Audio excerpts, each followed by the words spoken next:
Welcome to Crappens. Don't wait a week for a new video. Join our Patreon at the Crappens On Demand level for instant recap access. Link in description. Enjoy the show.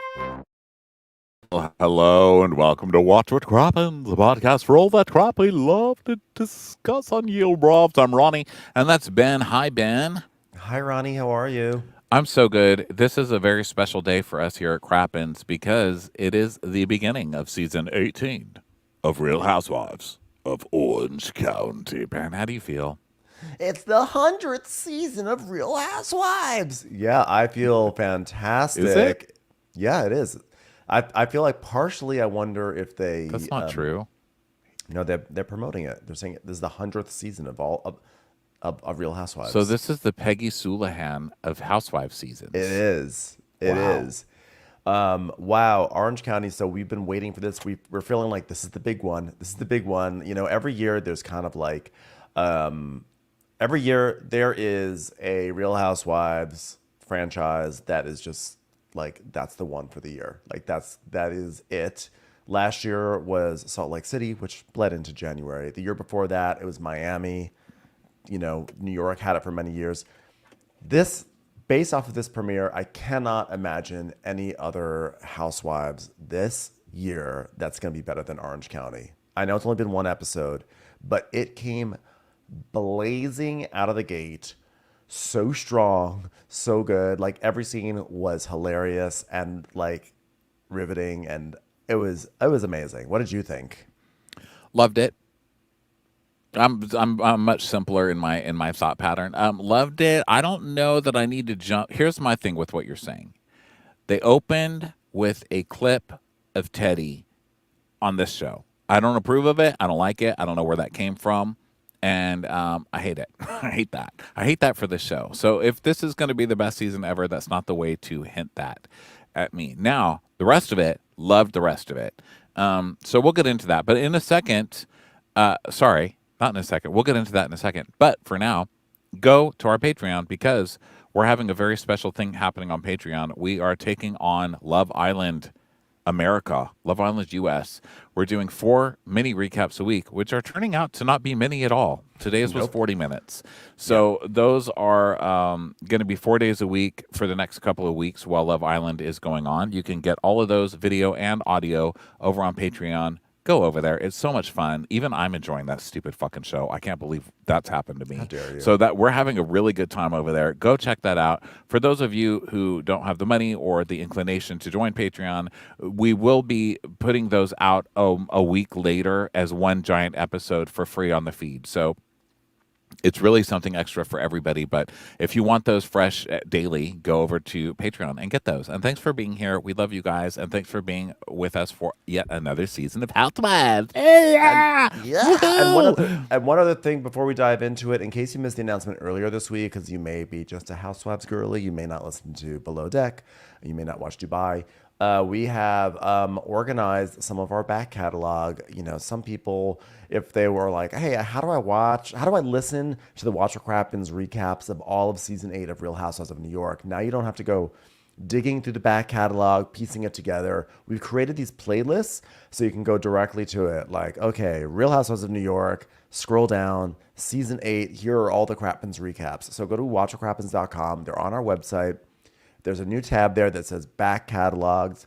Our friend Paul has been organizing it, and so far we have back catalogs organized for New Jersey, New York, Orange County, Below Deck Med, and House of the Dragon. So go check that out, and we're going to have, obviously, more series going to be organized that way, and we will make announcements as they come online. So go check it out. Yeah, do it.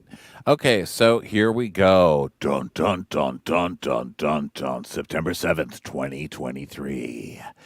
And we are at the reunion, last year's reunion. Now, look, we all knew something was really wrong with Shannon at last year's reunion, mostly because of her hair. Her hair was a disaster.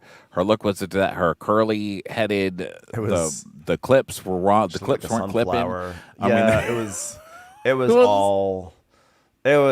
She looked like a big piece of corn, you know, like she was wearing that yellow, her hair was up, everything was wrong. I'm surprised Pamela did not get fired after that Travis scene. In fact, Pamela not only did not get fired, she actually wound up coming as Shannon's plus one to the party today. So Pamela is really working her way up the ladder here.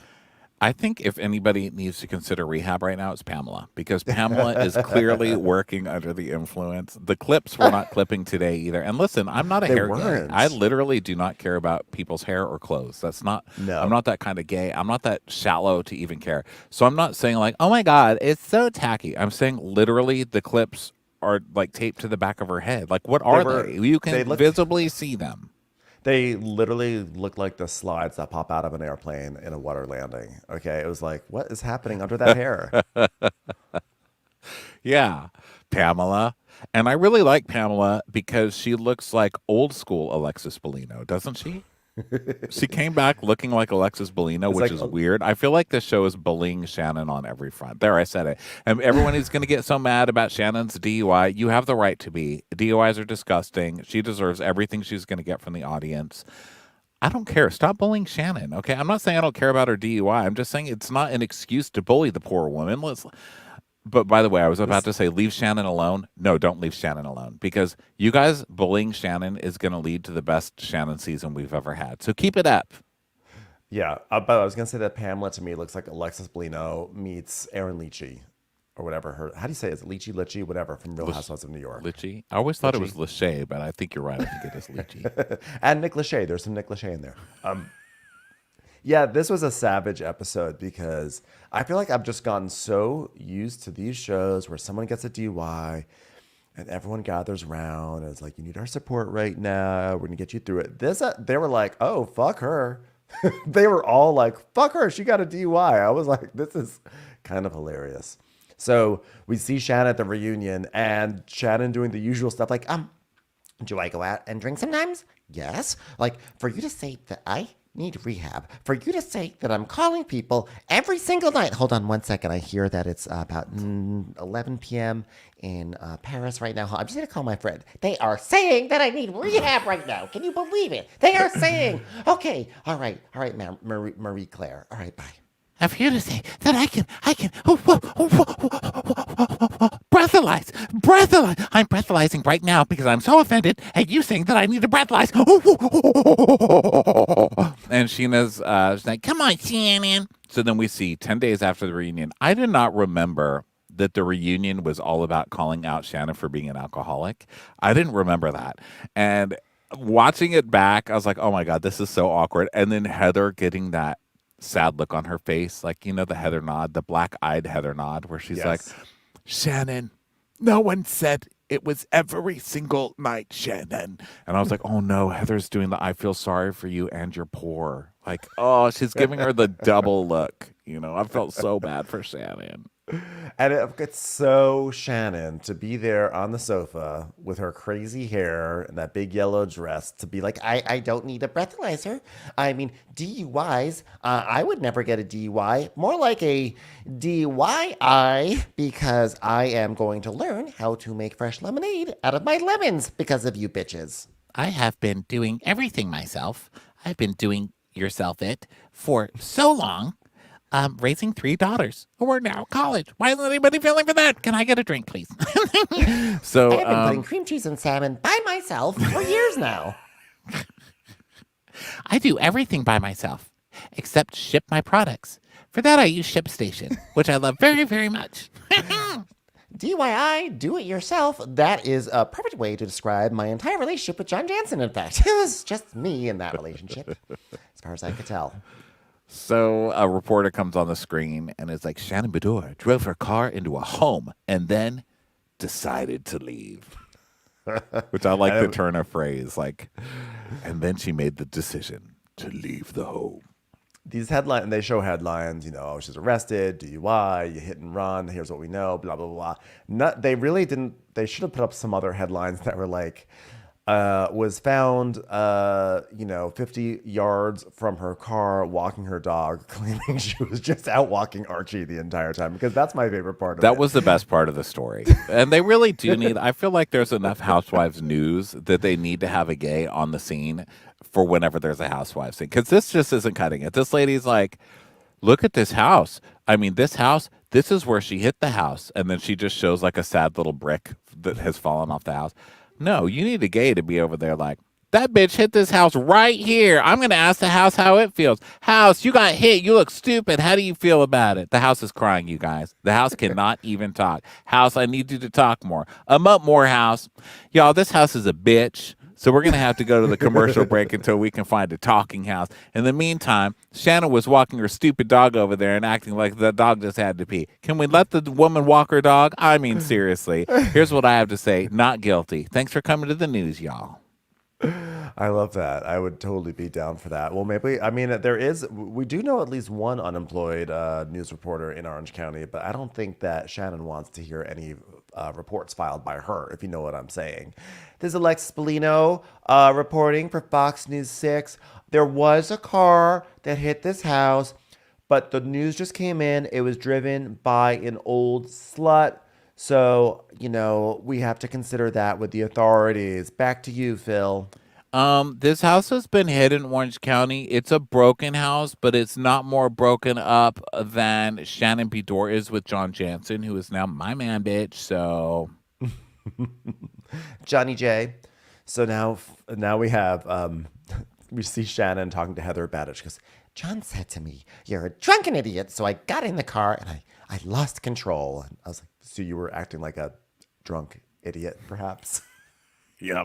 The best way to prove people that you're not a drunk idiot is to drunkenly get in the car and drive into a house. Yeah.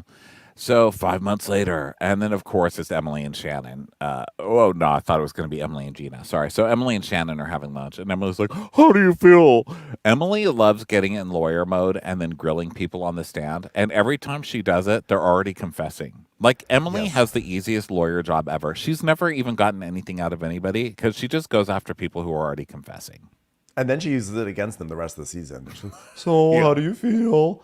And Shannon's like, Well, I am continuing to work on myself. I was just making a lot of very, very poor decisions. Can I get that tequila, please? Thank you so much. Thank you. If I would get a decent amount of support from David Bedore, I might be making richer decisions. But unfortunately, I'm making very poor decisions because I'm left all alone to raise 3 girls. And Emily's like, so do you drink? Do you drink? Listen, yes, of course she drinks. It's called taking your medicine, okay? And Shannon's like, well, I'm basically a 2-person max. Is it max drink? I'm a 2-person max drink right now. I listen. I drink 2 drinks per day max. Now, are they tiki bowls? Perhaps. But are they straight vodka? Perhaps. But it's still just 2 drinks. I have 2 drinks every time I turn on the television channel Max right now. And it's working out very, very well for me. Da-dong, chong. Is that the HBO sound? It's called Max now. It's not TV. It's drink your max now. Bo. so that doesn't even make sense. It makes sense to me. So then we see Tamara and Heather talking, and Tamara's like, Do you think she has an alcohol problem? Do you? And Heather's like, I do. Let me nod my head with very black eyes. I do. I do. Are we talking about Shannon or are we talking about Gretchen Rossi? Because they're both bitches to me. So then we cut back to Emily and Shannon. Emily is like, do you ever feel like choosing sobriety is maybe the best thing for you? Well, I mean, I don't drink that often. I mean, 2 drinks a day is, that's barely. That's like barely drinking very much at all. I mean, do you know how many hours go by between the second drink and then the first drink of the next day? It's barely anything at all. And then we see Gina in a chef's hat. And she's like, I don't drink anymore. And she's like 20 years ahead of me. And I looked at what I looked like. And I was like, I didn't fucking like it. And so I stopped drinking. But she's still drinking. I have a lot of things to say about Gina this episode, but we'll get to that. But Gina is on my last nerve already. Gina, everyone's like, oh my God, Gina really has something to say to Shannon because Shannon said so much to Gina when Gina got blah, blah, blah. No, she didn't. She called her drunk driver attorney and saved Gina's ass. Now, did she hold that over Gina's head for eternity? Yes. But Gina didn't do the same thing and help Shannon in any way that now Gina can get revenge. Like, what's she going to get revenge on? Help Shannon and, keep her out of jail? Gina takes and takes and takes, and she does not give anything back. And that is going to be a theme for the rest of this episode. You will see. So now the ladies are all having dinner, and Shannon goes, Every day I wake up. I think about what happened. I think about how I could have just said I had a 3 drink a day max and I wouldn't be held accountable for that. But if I said 2 and it's on tape, it's like people are going to look for that 3rd drink. I should have said 3 days max. I think about that every day when I wake up. Yeah, every day I wake up and I think about what happened. And Tamara goes, is that after you have a drink? And then we go to tss, and then Shannon whips her head around and looks at her. And Shannon's like, I am done with people saying I'm the drunk that needs help because I'm not. I'm not. I had a really bad night. I can't talk about this right now. Oh, my tear actually tastes like Absolute. That's crazy. I want to have that happen. That's actually delicious. Can I have an olive? I can't sit here. I gotta walk out. Now, for the record, I would have driven out, but I don't really have a license right now, so I'm gonna walk out. I'm going to walk out because that's how I get everywhere at the moment. So the upbeat music is playing, and it's a Trixie classic. Excuse me, bended knee. Don't you know I'm royalty? And then it's Emily's house. yeah. No, Guys, let's save our music for deserving people. Okay, when Emily shame. comes on screen, all I really want to hear is "Hi, I'm Teddy. Hi, I'm Teddy. Hi, I'm Teddy." So she's with Shane, and he's like theragunning her butt, and she's like, how does this work? And maybe no, this is not. I'm sorry, this is not the theragunning session. That must be later. This is her just working out, and she's holding like a leg up, and Shane is like, wow.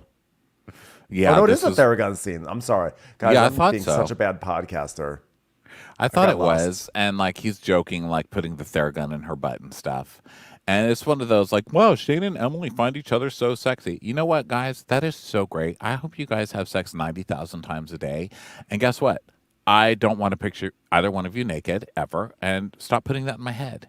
You know what I mean? Just stop. Yeah, we can stop with this. So W- then we yeah, go. We're enough. seeing other stuff. We go over to Jen's yoga class, and she's like, All right, everyone, thank you so much. Like, you have 10 seconds, and then we move to a forearm plank. So thank you so much for getting to this pose. Thank you so much. And Chad goes, That's 10 seconds! if I ever go to a yoga class and someone is yelling out like that, I would very quietly be very angry. But of course, I wouldn't say anything because that's just not my nature. Shannon's being wacky Shannon. So she's not bothered at all, Ben. She's looking great. She's feeling great. She has a revenge body. Not her revenge clips in her hair, but she Against does the not care, house. Ben. Okay. Yeah, revenge against the house. Well, that house crashed into my car. So then we go to Heather's new house in Beverly Hills because it's a Heather storyline, and Heather's only storylines are houses. It's been that way Yes. since her first season, and it's not going to change. So she's with Terry, and she's like, did you see that a house that just sold in Bel Air with our same exact view for 188 million? Come on, it had a helipad. We need a house with a helipad. He's like, oh, it's like a car, and and they had a car museum. She goes, all of the things. We're gonna get a car museum and a helipad, and we're just gonna show it to Gina and make her cry while she looks for her new downsized 2-bedroom house.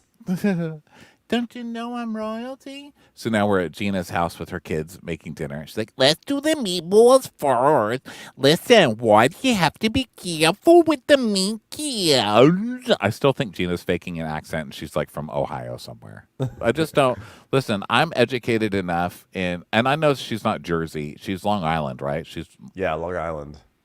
I'm familiar enough with that accent. I was on the East Coast for like a decade. So I know the accent, and I just feel like she's not speaking it right. I feel like she's just a liar. She's undercover. There's something fishy with Gina. You know what? I've said it before, and I'll say it again. I don't buy it. So now, she's teaching the kids how to make meatballs and telling them about salmonella and the dangers of raw meat. So it's a typical Gina scene. And then we go over to Tamara in bed with Eddie. He has those big leg compression things that like go around your legs, like those big, like I don't even know what you call them. They're just things. And I don't know what they are either. But I feel like Eddie's just a perfect example of somebody who's had too much protein powder and just works out too much. He's just one big overly, like when people get too muscular and then their muscles turn lumpy, like yeah, lumpy muscle. He's just like a lumpy muscle. he's like post muscle. Like that phase in his life is over where he's gaining muscle. It's now just sort of turning Arnold Schwarzenegger. You know when So dogs get old, like Bueller's old, he's an old man now. I love you, Bueller. I love you. I'm not old shaming you. But dogs get old and they get like lumps on them all over, like and they're like little deposits of things. I feel like that's what Eddie Muscle is like. Was that too well, dark? I miss uh, Bueller. oh, Buells. Either way, Tamara is straddling Eddie, and she's like, Oh, look, it's a disposable cock ring, bitch. he's like, why am I getting lucky tonight? I was expecting Sandy and her boyfriend to come in on skateboards, be like, hey kids, we just fucked down the stairs. Yeah, we're wild and wacky seniors. Hey, Tam, did you find my disposable cock ring anywhere? Brought it over from the Casco. Mom, get out of here, bitch. So then we go to some, just other scenes around town. So Jen is walking into Shred's gym, and she's meeting Tamara. And Tamara's already working out. She goes, Oh my God, Beth. I'm glad we're here together. I hope my armpits didn't smell.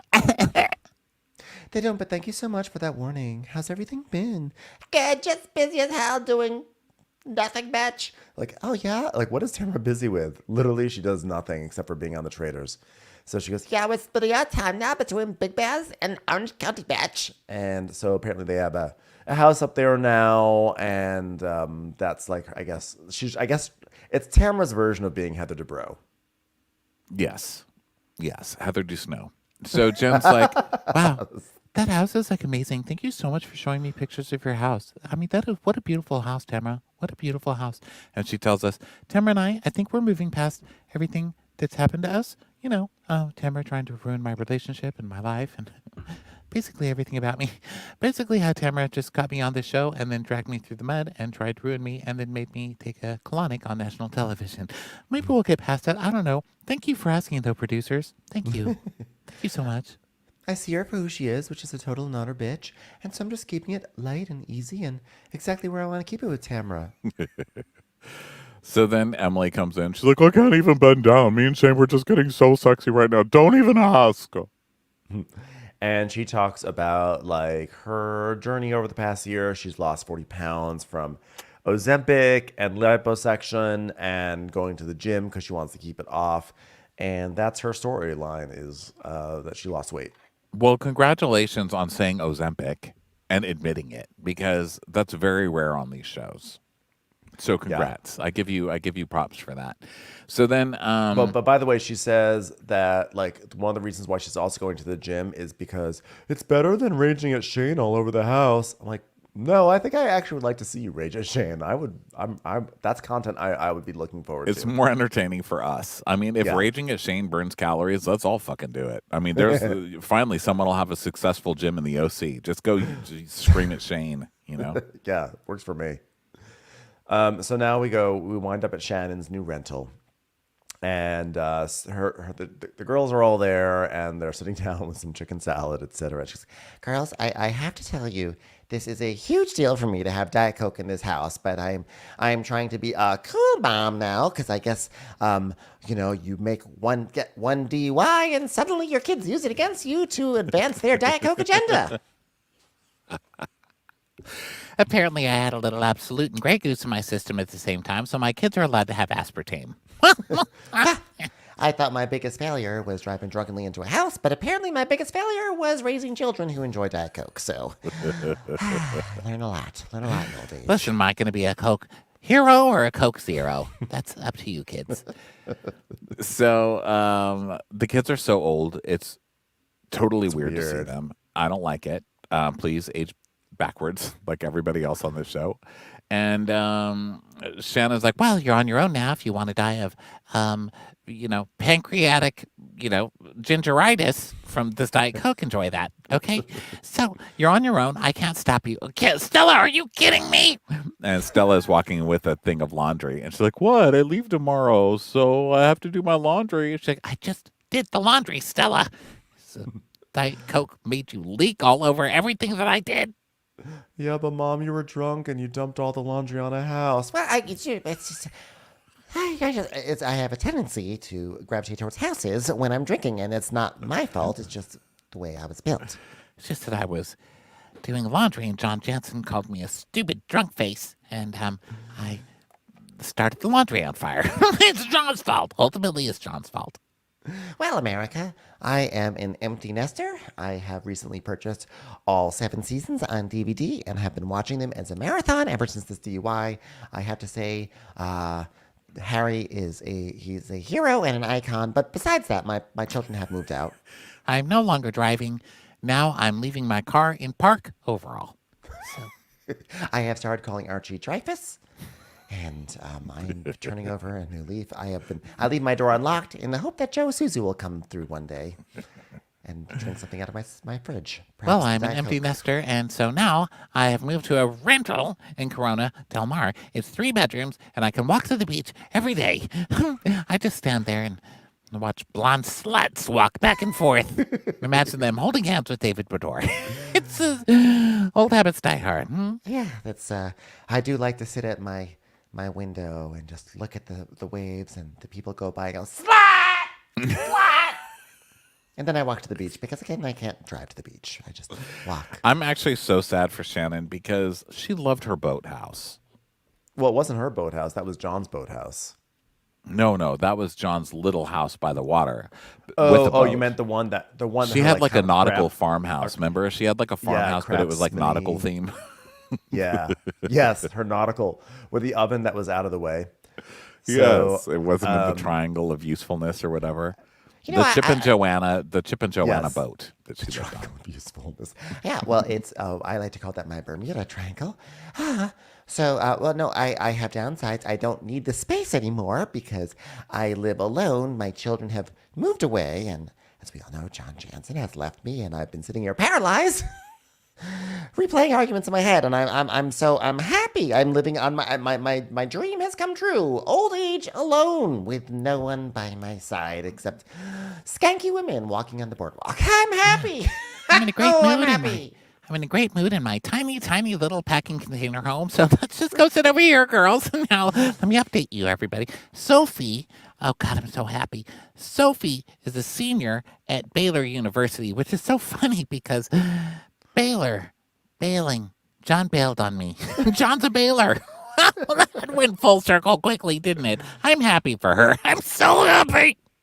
Adeline is in New York City at the Parsons School of Design, learning lots of things and being around the liberals. And Stella is part of the USC transfers in Paris, far away from all of us. And we get together at the holidays, and Sophie expresses her Texas feelings, and Adeline expresses her Parsons School of Design feelings, and Stella tells me to shut up, and we have a very happy time together as a family.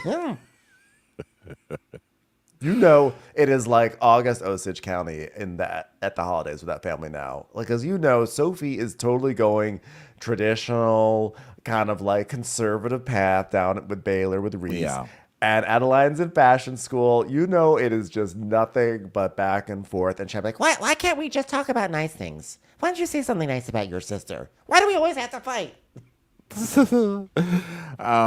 And you know it's going bad because Stella's one of those people who's like, guys, you should all go abroad. I've like love totally done it. What an opportunity. one of the biggest failures that we as humans have had is that we did not support Real Girlfriends in Paris long enough, because if it were still on the air, I'm sure Stella would have made her way onto that show. Oh, that would have been amazing. But isn't that just such a youthful thing? I did that when I was young. When I moved to New York, I moved when I was 18, and I came home wearing a beret for my first Christmas. It's like, hi. Oh, and I had like an ear cuff, like a little man crawling up my ear. I was like, yeah. I have a beret and an ear cuff, so I'm pretty artistic now, guys. You should try it. I act like Stella when I go to Target. I'm like, guys, you should be going to Target. I'm just saying. Living spaces. Just got back. Oh my God, I was singing that You song guys should all try last living in night. spaces. So sorry, Ben. What were you saying? I was singing that jingle all last night. It was in my head. I was at board game night. We were playing a game about being in outer space, and I kept on going, living spaces, every time someone mentioned space, and everyone was getting annoyed at me. I need spaces. I'm sorry, I was singing the John Jansen theme. All alone spaces. I'm alone now. Well, this isn't even a living room, it's a shoebox. So please don't leave me here. I'm sorry, what were we talking about? I miss all the things in my life. I used to have spaces. So they're like, "Oh my God, shut up, Stella! You've been out of town. Congratulations." Well, she's been to 9 countries in her first semester, much like how her father was in 9 women in my first semester of pregnancy.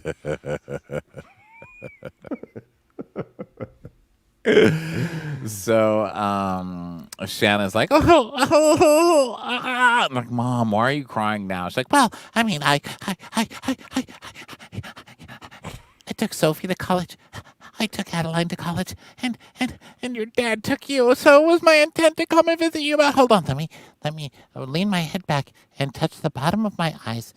It was my intent to come and visit you, but because of my mistakes, I wasn't able to come, and I feel bad. I need a drink. Mom, put the bottle down. I'm so sorry. And I humiliated, and I disappointed you. And like, what kind of example am I? 59. Mom, I just want to check. Are you sorry for humiliating us about the DUI, or what about like the years and years of stuff before that? No. What about that time you showed up at our dance recital and threw a crutch at our teacher's face? Well, there was a woman I- sitting in my seat, and she had crutches, and I wanted one of them gone. I couldn't fit. I am sorry that I confused your teacher for a carnival game and confused the crutch for a beanbag and confused your school for the Orange County Fair. But I had reached my 2-drink max for the day, and things happened. So Stella's like, Mom, we're just glad that you're okay and that no one was hurt. She goes, yeah, and they're like, yeah, and you take accountability. And Shannon's like, Well, on the night of the DUI, I drove to John's house, well, stupidly, and we got into a big argument, and he said, "You're a drunken idiot. Don't get in your car." But, oh, God, I did, and I got in an accident 5 seconds later because I revved up the engine so he could know how mad I was, and I lost control of the car immediately. So it was because John made me mad that I revved up the car like that. That's what happened, so I take responsibility for John being a monster. Literally, if you really think about her story, that is the funniest DUI. She's like, I am not drunk and I'm not an idiot. And to prove it, I'm going to rub this car, crash into a wall. she just went, I mean, like, it's almost like a comedy. Like, if it were a comedy, it would be funny, but it's real life. It's not funny because of DUI. By the way, I'm not going to keep saying this. We all know DUIs are horrific. I think they're awful, and I think that they're actually taken too, like, people consider them too lightly. But we're a podcast, and at a certain point, like, I'm not going to do the disclaimer anymore. And if people get mad and say, "Oh, you're taking DUIs too lightly," no, I think DUIs are terrible. But what I think though is Shannon's specific situation, it's kind of funny, and it is funny.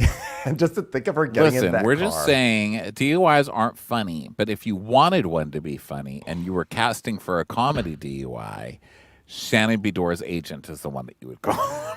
Because, I'm just wow. imagining her talking and saying, And here's another thing, John Jansen. If you ever talk to me, just like her just zooming all out of frame. Right? So Sophie's like, she goes, Yeah, well, girls, I've never broken a bone. I've never had a concussion. I've never been in an accident. wait. I've never stop. had a Diet Coke in I my know. house. I've never had emotional debris stuck up my butt that David Bedore had to get out with his black love. I've never had what else? Other things that I non-organic haven't spinach. Because I think she's hasn't she been in a cast on this show? Is that in my head? I honestly don't remember. I And then don't she's like, I've never had a concussion. I know we've seen her in some kind of a boot. head Or sling, but maybe that was from face maybe did surgery. she ever have a boot? She's always isn't she always like twisting her ankle and stuff like that? I mean, I remember the year Tamara had a thing that she had to roll around on her knee, but then didn't Shannon also have to roll around on her knee too? And then I Tamara don't was like, remember. It's so Yeah, of hard to course Shannon has to roll around on her knee when I'm rolling around on my knee because Shannon wants to be me, bitch. but I think that Shannon has done all of these things that she's listing is my point.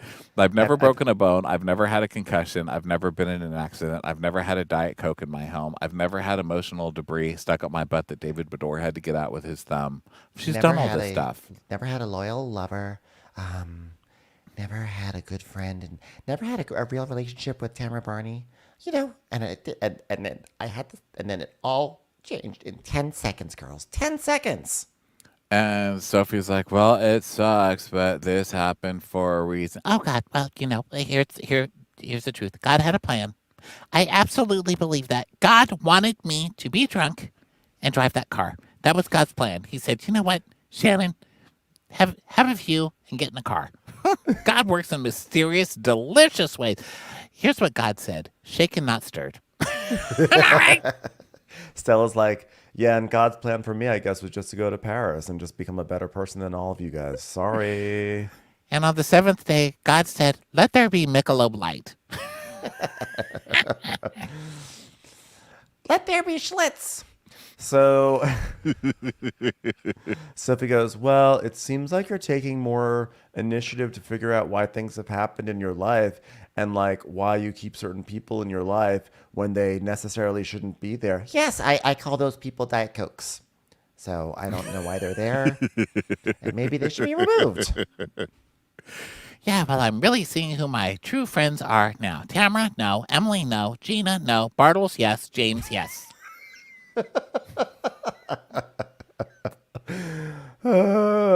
So then we go back to the gym and Tamara's like, So wait a second. Jen, you saw Shannon? and Jen's like, yeah, I saw Shannon. She came to the studio the other day, sort of made a lot of noise. Everyone left, and I didn't get my $50, which means that, of course, I was just late for rent by, $3,000 instead of $3,050. But, that's life. Says she's working out now. Well, she took a class. I mean, I wouldn't say she's working out, but she did take a class. Here's what she took a lot. She did a lot. She stood there and she really absorbed this a lot. Thank you, Shannon. Thank you for doing that, down dog. Thank you, Shannon. Wow. And what's her buns? Emily's like, oh, she came to class. Did she fall down a lot? Listen, I do not love this Shannon slander. I'm not gonna like this. I don't like this. I don't like Emily ganging up with Tamara. Emily, your whole bit is that you fall down, like, quote unquote, by accident. Like, remember, like, that's what she always does. Oh my God, I fell down. I'm goofy. It's like the Vicky school of falling down. I didn't have Fall to say downery. that. Well, Tamara, in the beginning of this episode, or at the beginning of the scene, Emily said something like, she dropped something. She was like, I haven't worked out in a long time. She dropped something, and Shannon was like, Oh, what are you, Shannon now? Like trying to be wacky by being klutzy? so I think that's what they're saying. She's like, oh, so was she falling down a lot? And yeah, you're right, Emily, Ben. Emily is a Shannon. She's trying to And be a like a Vicky. physical comedy stealer. Yeah. Whatever. Get your Like own. it's like what Vicky does when she falls over, and you're like, that was fake. So Jen is like, you know what? I have a soft spot for Shannon. I'm sorry, I have a turkey sandwich in my purse. I'm going to eat wackily to get America on my side while you talk about Shannon. I have a soft spot for Shannon. And then I'm we just see such Jen, an average woman. and we see Jen and Shannon. They're talking, and Shannon's saying, Well, I've been, I've been going to a wellness program. I've been seeing a therapist. I've been seeing a psychiatrist. I've been seeing John Jansen with Alexis Bellino with The Quiet Women. That's really fun. Yeah, I'm doing great. I'm happy. When you feel like the rug is being pulled out from under you? Oh, this is Jen. She's like, when you feel like the rug is being pulled out from under you and you're literally at rock bottom, you need a friend. You need a friend to be like, hi, I'm at rock bottom. Could you help me? Hey, do you have $20? do you you have have that anything in your rug? bank account? I don't. Do you want to thinking about- babysit my kids? can I borrow that rug? I told my landlord I would pay in rugs this month. It's so mean. It's so mean. So Jen's like, yeah, she said something about the Tres Amigas and that you're out. She goes, yeah, I am out. I am out. Yeah, she was surprised that you weren't doing it anymore. She goes, yeah, well, you know what? It was right after her DUI. She was basically on tour, telling people and the press that she wasn't drinking, and now she's drinking Diet Coke. Bitch. Which, by the way, wow. So I thought the Diet Coke came in from the daughters. Is it that Shannon's brought the Diet Coke into her lifestyle, into her world? I guess so. Yeah. Because yeah. So she's like, And then somewhere in the green room, and there's a bar, and she's over there looking around, and then pouring vodka in her drink. Pouring it in the drink. I love this is a small moment. Jen goes, oh, vodka and Diet Coke. She's like, wow, that's so sad. that's sad. That's sad. So Tamara's like, Yeah, Shannon and I put together this live show, and it was like a lot about drinking and stuff. And I felt like it was just like in bad taste to do a show right after Shannon's DUI, bitch. oh, since when is Tamara ever concerned about bad taste? Tamara, the connoisseur of taste. I know, of discretion and letting people heal. Yeah. Yeah, 100%. So she's like, Stop. Take a beer. Try to figure out what's going on in that bitch. Stop drinking. How about that? Tamara's like, She could have killed herself. She could have killed her fucking dog. and they just cuts to Archie sitting there like, someone talking about me. so then back to Shannon. She's like, oh, God, I just don't understand why I haven't heard from some people. And Stella's like, well, it's surprising that they haven't reached out after John. And she's like, oh, God, and he's dating someone else they know, and they haven't reached out. And I don't want John in my life anymore, but for him to be publicly displaying his relationship with Alexis Bellino, that slut. I mean, it's hurtful. It's hurtful. The last thing that I want in my life is John Chance. Oh, wait, I think that's John's son out there. Hi, John's son. Hi. Oh, you know what? It's just a palm tree. My bad. So she says that 10 days after her DUI, John called her and said, I'm cutting ties with you. You've ruined my life and you've ruined my family's lives because of the publicness of who you are. Is publicness a word, A? And B, you were dating a TV reality star and now you're dating another one you weren't even dating a reality star at that time. You literally were dating someone desperate to be back on TV so that you could both get back on TV. Shut the fuck up, you low rent Al Gore. No one wants to hear it from you. Yeah, publicness apparently is a word, believe it or not. So Wow. yeah, See, I didn't see that one coming. Yeah, well, it's out there in public. It has a lot of publicness about publicness. Well, 6 weeks later, he started dating Alexis Bellino, the one that started the ball rolling on my lawsuit. and I was like, the lawsuit. I was like, oh yeah, because Jim Bellino files a $1 million lawsuit against former Orange County co-stars Tamara and Shannon because of because they went on to Heather McDonald's live show, right? And talked about Jim Bellino and his like chin implant or some No, they made ridiculousness. fun of the trampoline park and said that they're dangerous or something. And people die. Someone said, like, don't people die at those or something? And they got sued for slander. Ugh. Which, I by was the on way, their we're not side. saying that people they're don't sue us. We're just saying what the lawsuit was about. Yeah, but that was a frivolous lawsuit, I believe, by Jim Bellino. He was always a dick. No. Look at me being No. quiet. I'm like, I'm quiet about people who will sue me. I'm very easy to control in that way. So then Stella's like, yeah, he's an embarrassment to this family. And Stella continues. She's like, yeah, I'm like filled with rage thinking about him. I'm just thinking to myself, vous quoi, pourquoi? Does that even mean anything, Stella? I'm working on it, mother. I'm working on it. Stella, what are you doing? Oh yeah, I express my rage through miming now because I live in Paris. Oh, okay. Well, that's Stella, I'm getting so sick of hearing about Paris that I could drink you. No, Mama, not us, Stella. Oh, okay. Should have thought about that before I named you, really. So now we go back to the gym, and Jen's like, I have a question. Were Shannon and Alexis friends? And Emily's like, no, they do not have history other than Alexis's husband Jim sued them. Oh yes, I remember that now. No, actually, I don't remember that whatsoever. Yeah. I just said that because I'm not comfortable with quiet. faces. So Tamara talks about the lawsuit. She goes, Yeah, in 2018, Jim Bellino sued Shannon and I for defamation, and the case has been closed. And I can't really talk about any kind of settlement, but we both lost a lot of money. Shannon lost $300,000, and I lost $500,000. Don't want to talk about it. So they're like, yeah, Alexis wasn't even married to him. She has nothing to do with it. And Tamara's like, yeah, Alexis told me that she did not agree with what he did. I said, no involvement in the match. But do you want to hear some karma? Do you want to hear some karma? God, say to her, if you can't fucking clean your act up after crashing your car and almost killing somebody, match, I'm going to give your boyfriend to the girl you hate the most. oh, wow, spoken like a true Christian.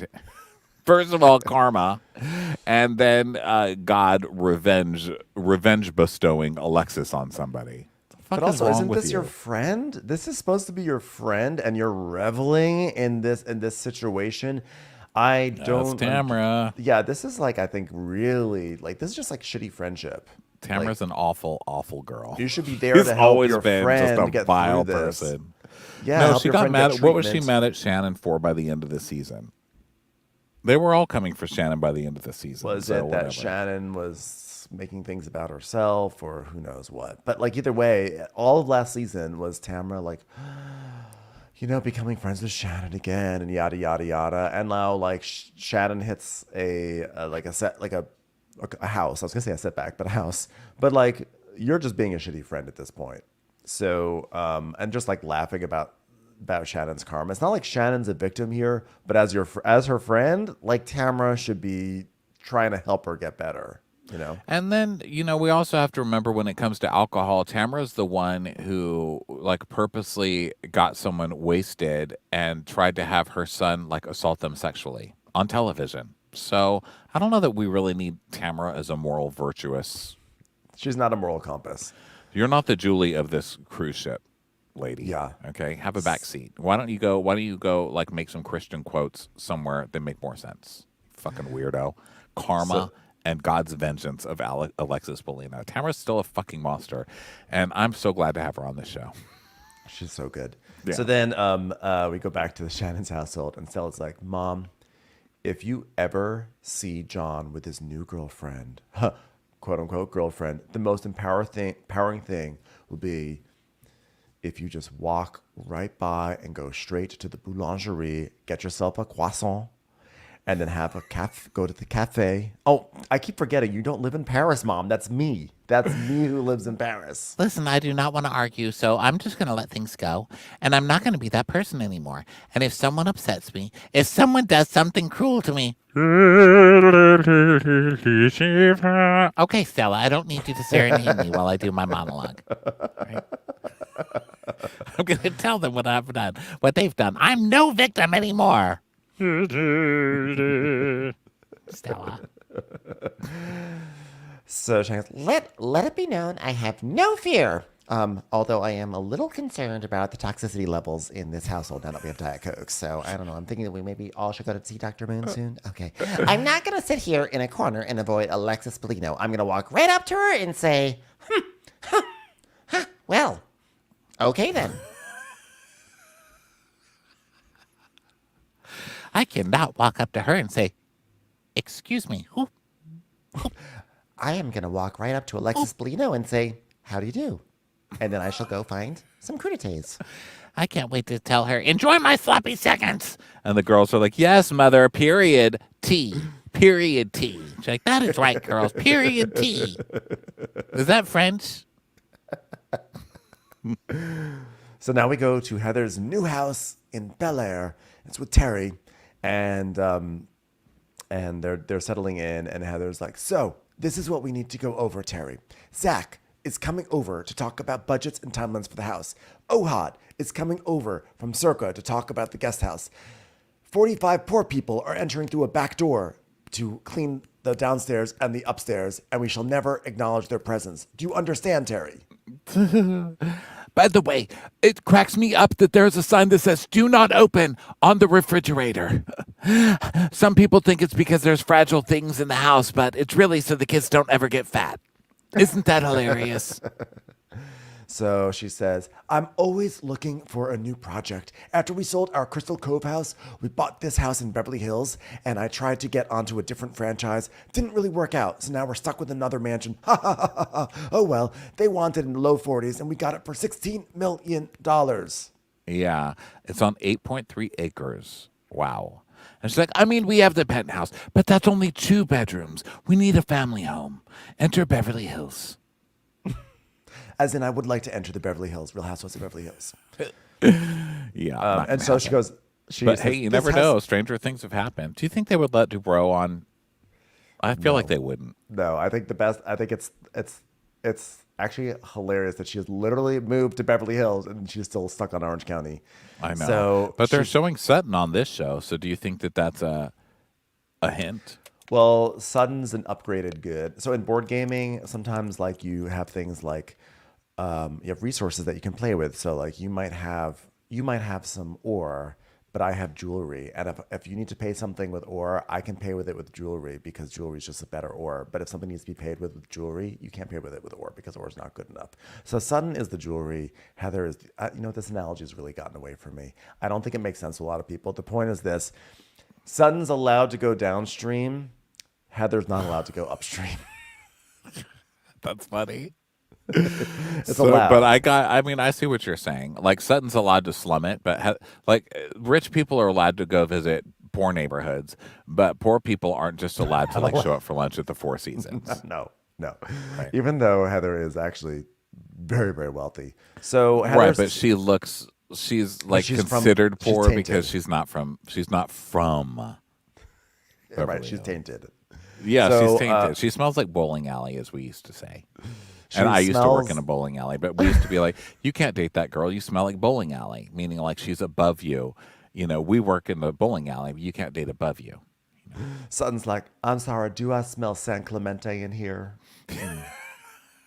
Smells like Tustin. I was going to say, it smells like the Tustin Auto Show in here. Anybody smell that? It's where Ari Oh. comes from. That's why I know.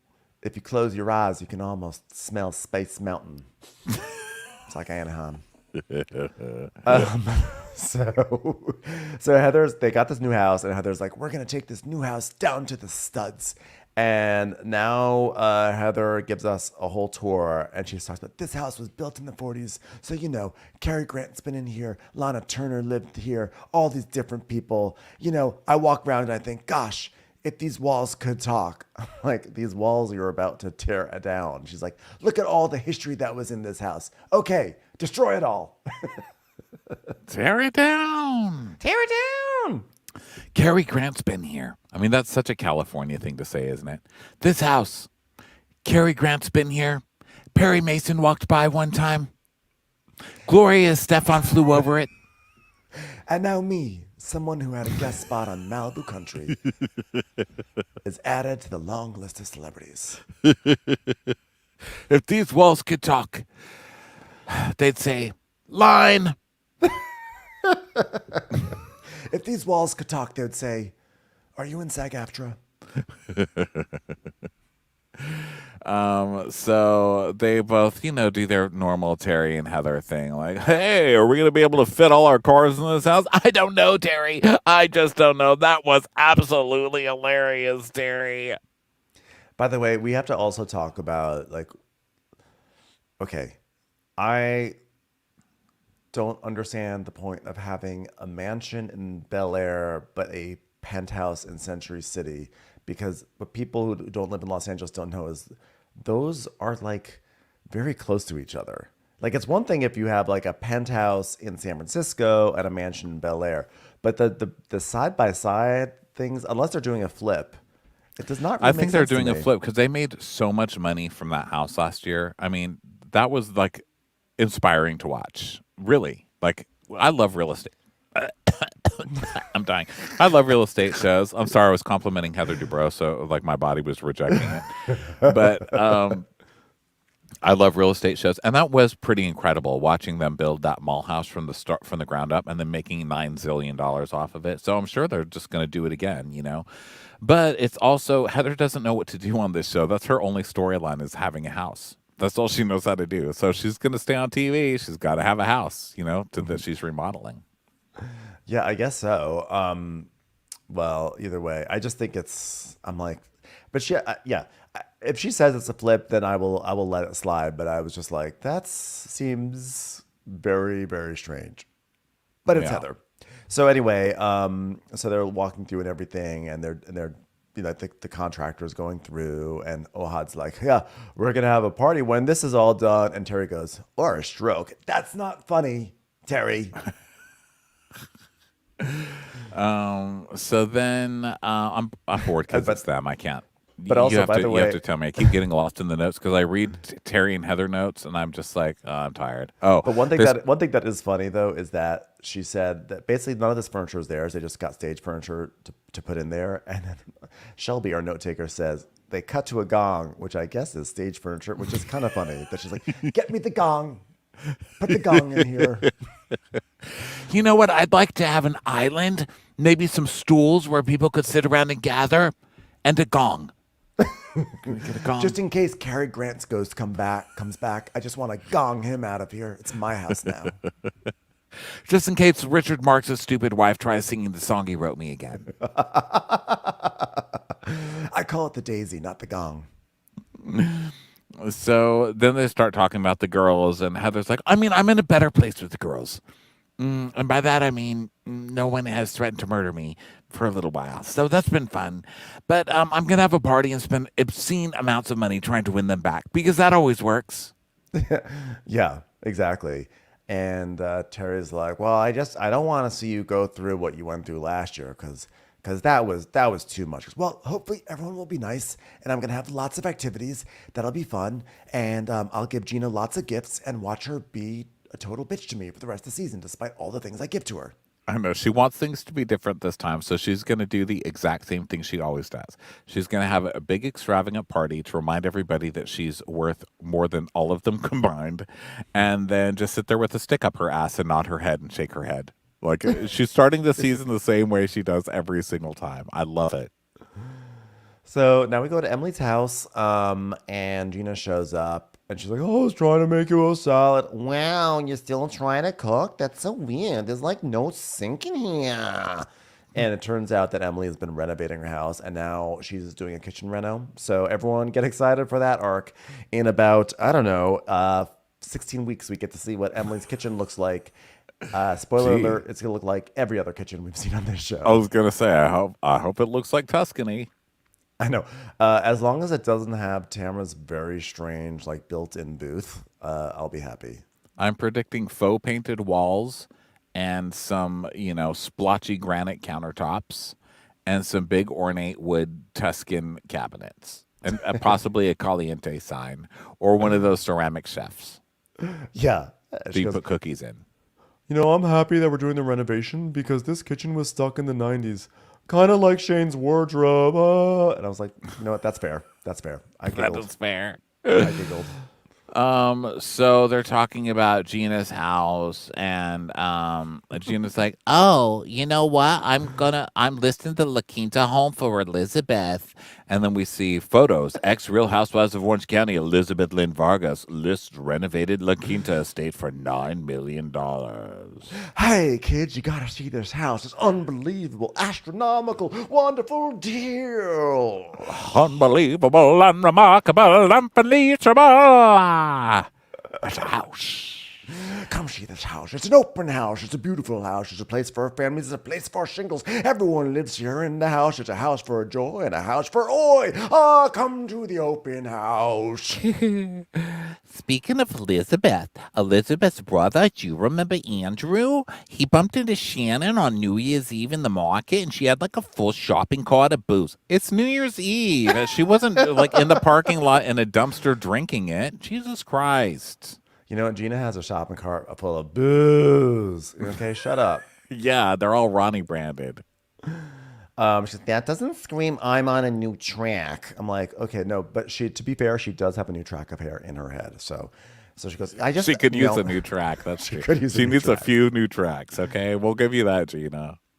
I just know that I was tortured by this woman over something that I took full responsibility for years ago. I'm like, show all the clips of Shannon bring it up again. And it's like, yes, is it tacky for Shannon to keep bringing it up? Perhaps. But also, like, she's kind of like, I did you a major favor, and then you pay me with dust. And Shannon was upset about it. They do show some clips of Shannon being like, "There is no excuse to get a DUI in this day and age," and That's stuff true. like That that. was funny. But I would, I would like to remind Gina, the most of the shame wasn't for the DUI; it was for the not being grateful to somebody for helping you. It was like for fucking over somebody who helped you, which you still Exactly. did, and you did it constantly. And every time you did it, she brought it up again. So if you don't want people bringing it up again, then stop fucking people over that have helped you. You fucking ingrate. You know, I have no relationship with Shannon, and I don't believe in kicking someone when they're down. Oh, But really? seeing, Right. Yeah, but welcome to Watch What Crappens and listening to the recaps talking about you for the past few years. Let's be honest. Like, look at her small house. but seeing the news coming in the morning of Shannon's DUI, I mean, this isn't Hammurabi's code, but an eye for an eye, you know? What was she talking about? I, I, I don't really listen. Hammurabi's to Gina Code, is that a Bible? when Is that that the a thing? Bible Is that quote the that eye I for the didn't? eye? Well, eye for an eye is biblical, right? Maybe that's what Hammurabi is. I just always, as she's saying, like an eye. I feel like this is not the proper use. The for Code eye of for an eye. Hammurabi is one of the oldest deciphered writings of length in the world, written in 1754 BCE, and features a code of law from ancient Babylon and Mesopotamia. The code consisted of 282 laws with punishments that varied based on social status. The fuck And is she now- talking about? Where'd she hear about this? Oh, it's because I bought Hammurabi's Code and it's now in my house in Bel Air, next to the gong. So I don't think that this Gina is an coming eye. in with like Mesopotamian lore. Like, I love it. But like, also, is this an eye for an eye? Isn't it like you took something from me, I take something from you? So Shannon, like, you have a DUI. I don't think it's that. I don't think it works that way. Also, by the way, how did you miss the chance to say DUI for a DUI? Right? Oh, the that's joke. funny. Yeah. Go for the joke, Gina. Come on. Yeah. So they're like, should she just quit drinking? And Gina thinks she should have gone to rehab. And Gina's like, she spiraled. She spiraled right into a house. I mean, and Emily goes, "Can you imagine Archie in the backseat? He's just like, what the fuck? We just hit a house." I mean, he's like, 10 and 2, Shannon, 10 and 2, which I was laughing. I felt so bad. The dog being a backseat driver. I was laughing too. It's just funny to me the ways that the rules vary on these shows. You know what I mean? Like, Yeah. sometimes it's like, oh my God, you're making fun of addiction. And then sometimes it's like, 10 and 2, Shannon. Yeah, but you also, by the way, if Emily had made that joke to Gina, she'd be like, "It's not fair. You're joking about something that I could have lost my kids, and you're making jokes about it. I feel bad. I feel bad." So, anyway, Gina's saying, Emily asked what's going on with her, and she goes, Well, I mean, you know I love Travis, and like the hardest part about my relationship is not my relationship. and Emily's like, "It's the outside factors." Yeah, the problem was Emily, like, it's like when we started dating 4.5 years ago, we were both freshly divorced, and like now everything with like Matt is wonderful and we're co-parenting, but the problem is that Travis is still getting dragged down by his baggage, and he's not fully through his divorce, and he can't get to bed. Basically, the issue is the ex-wife. It's too much with the ex-wife for Gina. Too much. It's a messy, messy situation with Travis and the ex. I was looking it up to see what they were talking about, and she's posting like, "Well, Travis, if you have such a problem, just sign the divorce papers." Like, he apparently won't sign the divorce papers, and then he's trying to get a restraining order on her, and he's claiming, this was from last year, but he's like claiming she got pulled over for drugs and she got arrested for drug possession, but she was pulled over for having lorazepam, which is like an anxiety medication, and she didn't have her prescription on her, but then it was dropped once she did have. He knew it was a prescribed drug, but he's still trying to make it sound like she's some kind of a drug addict. And then she was bringing Gina's DUI into the. I mean, it's messy. It's a messy situation. But he, for some reason, won't sign the papers, and people are speculating custody thing. that it's because he wants child support, or he's pretending he refuses to get a job so he doesn't have to pay her child support. I mean, the whole thing is just fucking messy. And honestly, I don't love Gina on the show, but I don't blame her for not wanting any part So of this. It's I don't sad. blame her either. I think that like it's too much, and it's like at a certain point you've got to be like, I can't deal with this. But that being said, I do think the irony is rich. We want to talk about eye for an eye. Last season, Gina basically ended her friendship with Heather because Heather said, "Listen, you've got to stop talking to Travis about Matt. His name is Matt, right? You got to stop talking to Travis about your ex." Because he's not your therapist, and eventually he's not going to want to hear it anymore. He's going to want to go. And she got so mad, and now she's like, "Yeah, your ex is too much for me. I'm going to go." Yeah. Yeah. It's it's not a good situation. But it's also like you moved your kids into it too. So these kids have all been living together and growing up together for a long time. So it's like, I don't know, it's an awkward situation all the way around, you know. So but also she's got another job now. She's possibly making more money and back on her feet and doesn't necessarily need to share a two-bedroom with somebody and their kids. So, who knows what it is with Gina, cuz Gina, I don't know, you never know. So anyway, Emily's like, "So what does your gut tell you need to do?" I don't know that I would trust Gina's gut. Can I just say? I don't know. I don't think we should be asking our guts. My gut just lies to me Yeah, constantly. I think Gina's instincts have not always been great. Yeah. So Hey, then she gut, goes to what should I do? cry. Pizza. Just said pizza. Yeah, I had that gut reaction 4 nights ago. So now we go to Jen and Ryan at Las Brisas. It's a Mexican restaurant that I've actually been to. It's good, everyone. Just a little an endorsement from Ben Mandelker for Las Brisas. So Jen and Ryan are sitting down and they're settling in and everything. And he's like, "Hey," she's like, "You can have a drink tonight?" He's like, "Yeah, because you know where I'm gonna take you later." "Where?" "Downtown." Oh my God, thank you so much for that vulgar joke. I really appreciate that. It was like very funny. So this guy showed up with a new wig.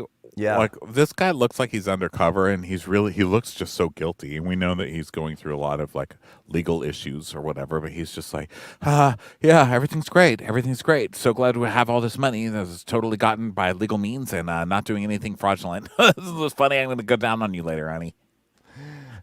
Yeah. So she's saying, she's like, I just need to slow down. Like, there's like so much going on. I feel like everything's like so busy all the time. He's like, "Yeah, I know it's tough right now. Your divorce isn't final, and it falls on you because it all falls on you because you want to keep the kids during all this."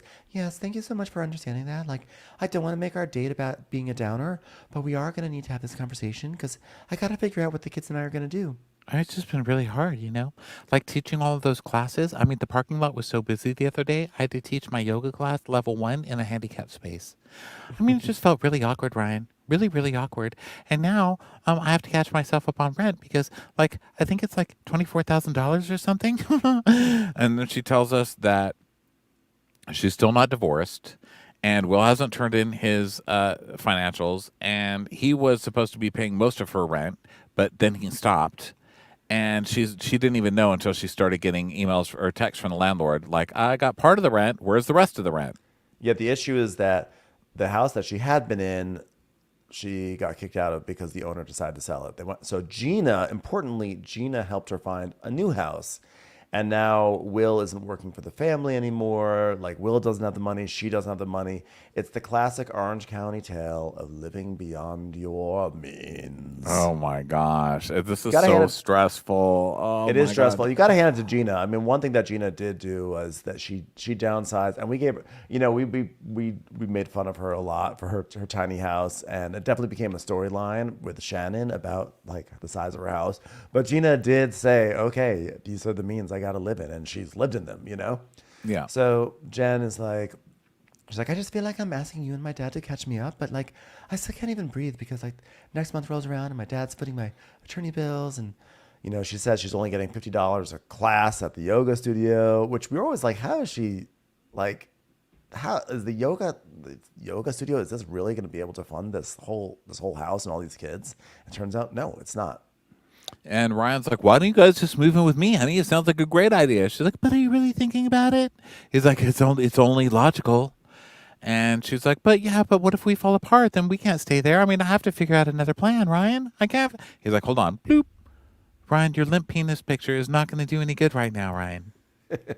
He's like, what could go wrong? I have a lot of money coming from a really good source that surely will not land me into any sort of hot water. It's gonna be great. Nothing will fall Yeah. apart. Yikes.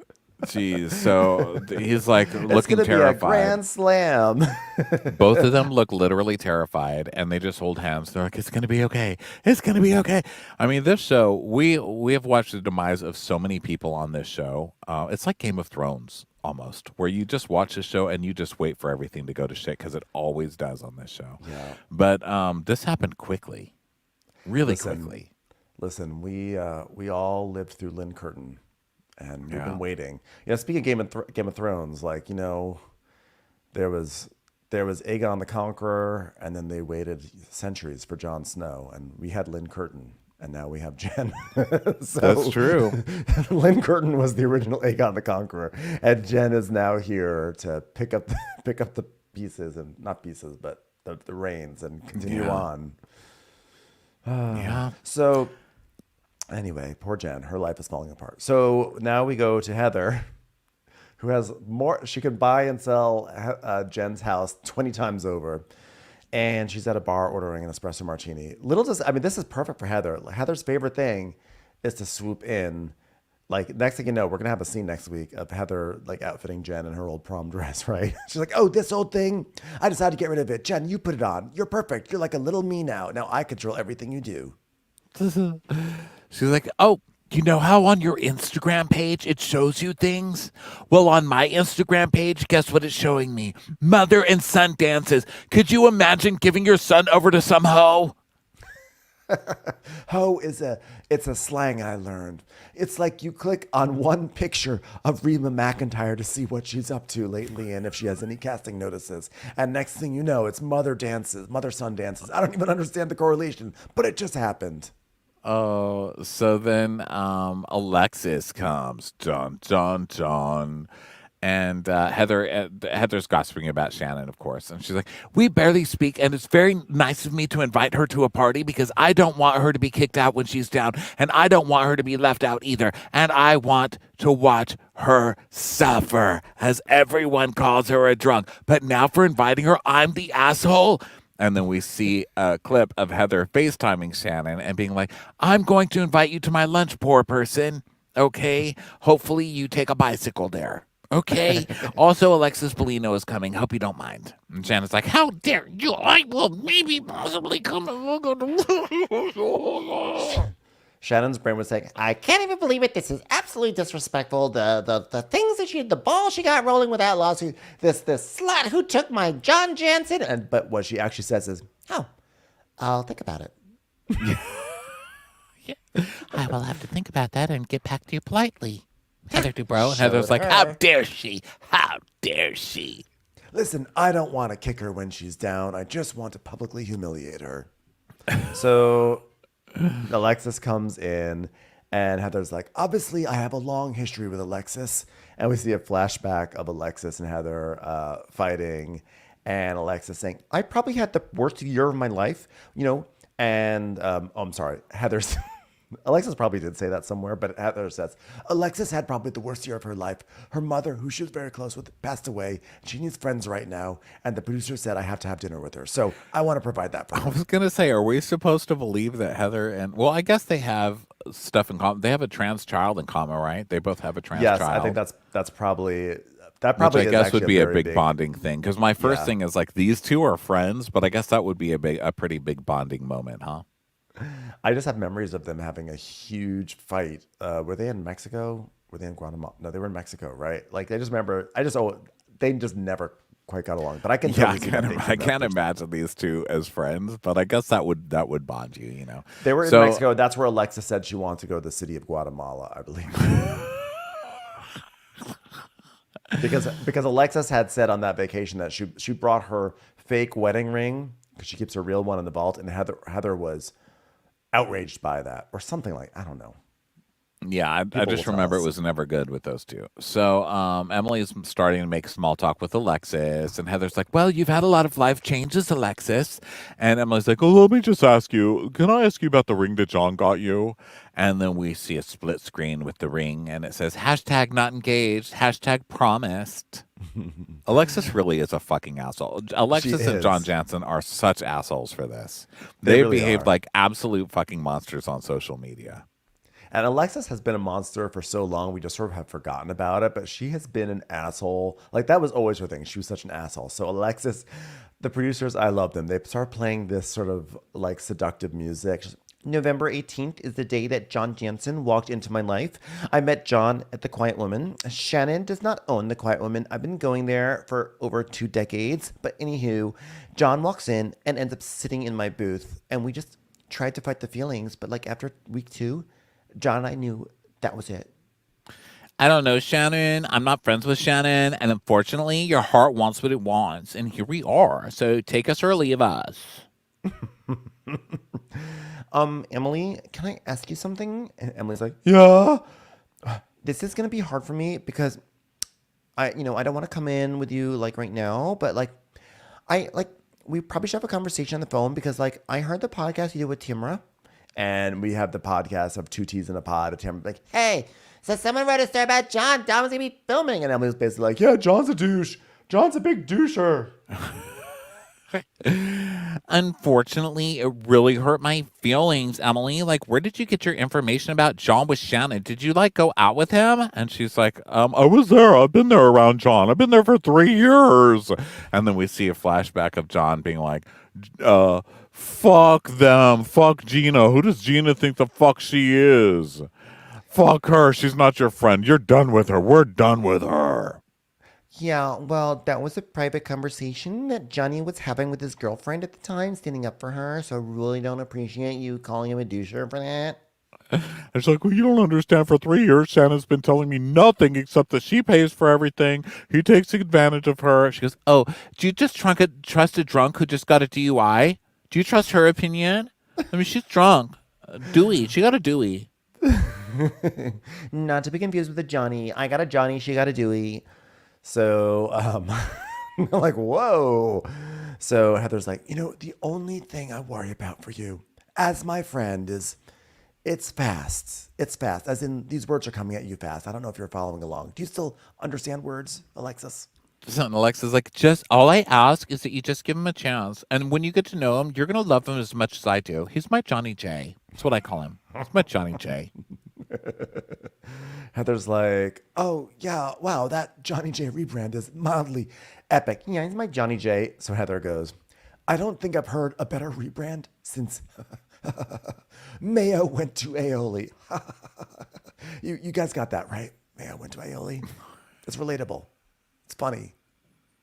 It's content. Everyone's going to get that in the flyover countries.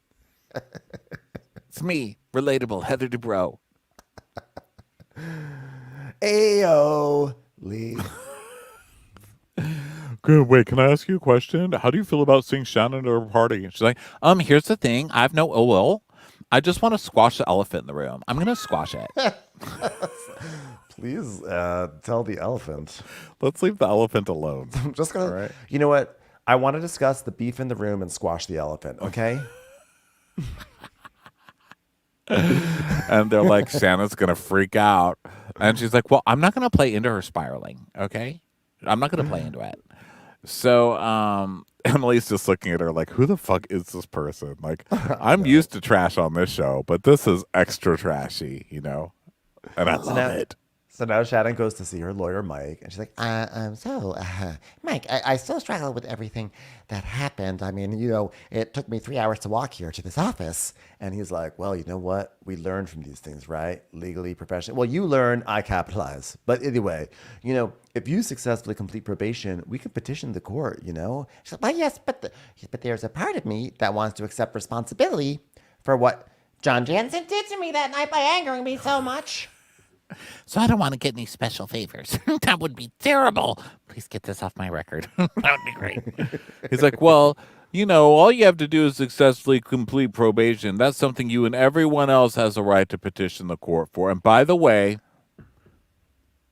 Give me that card. I'm going to stamp it.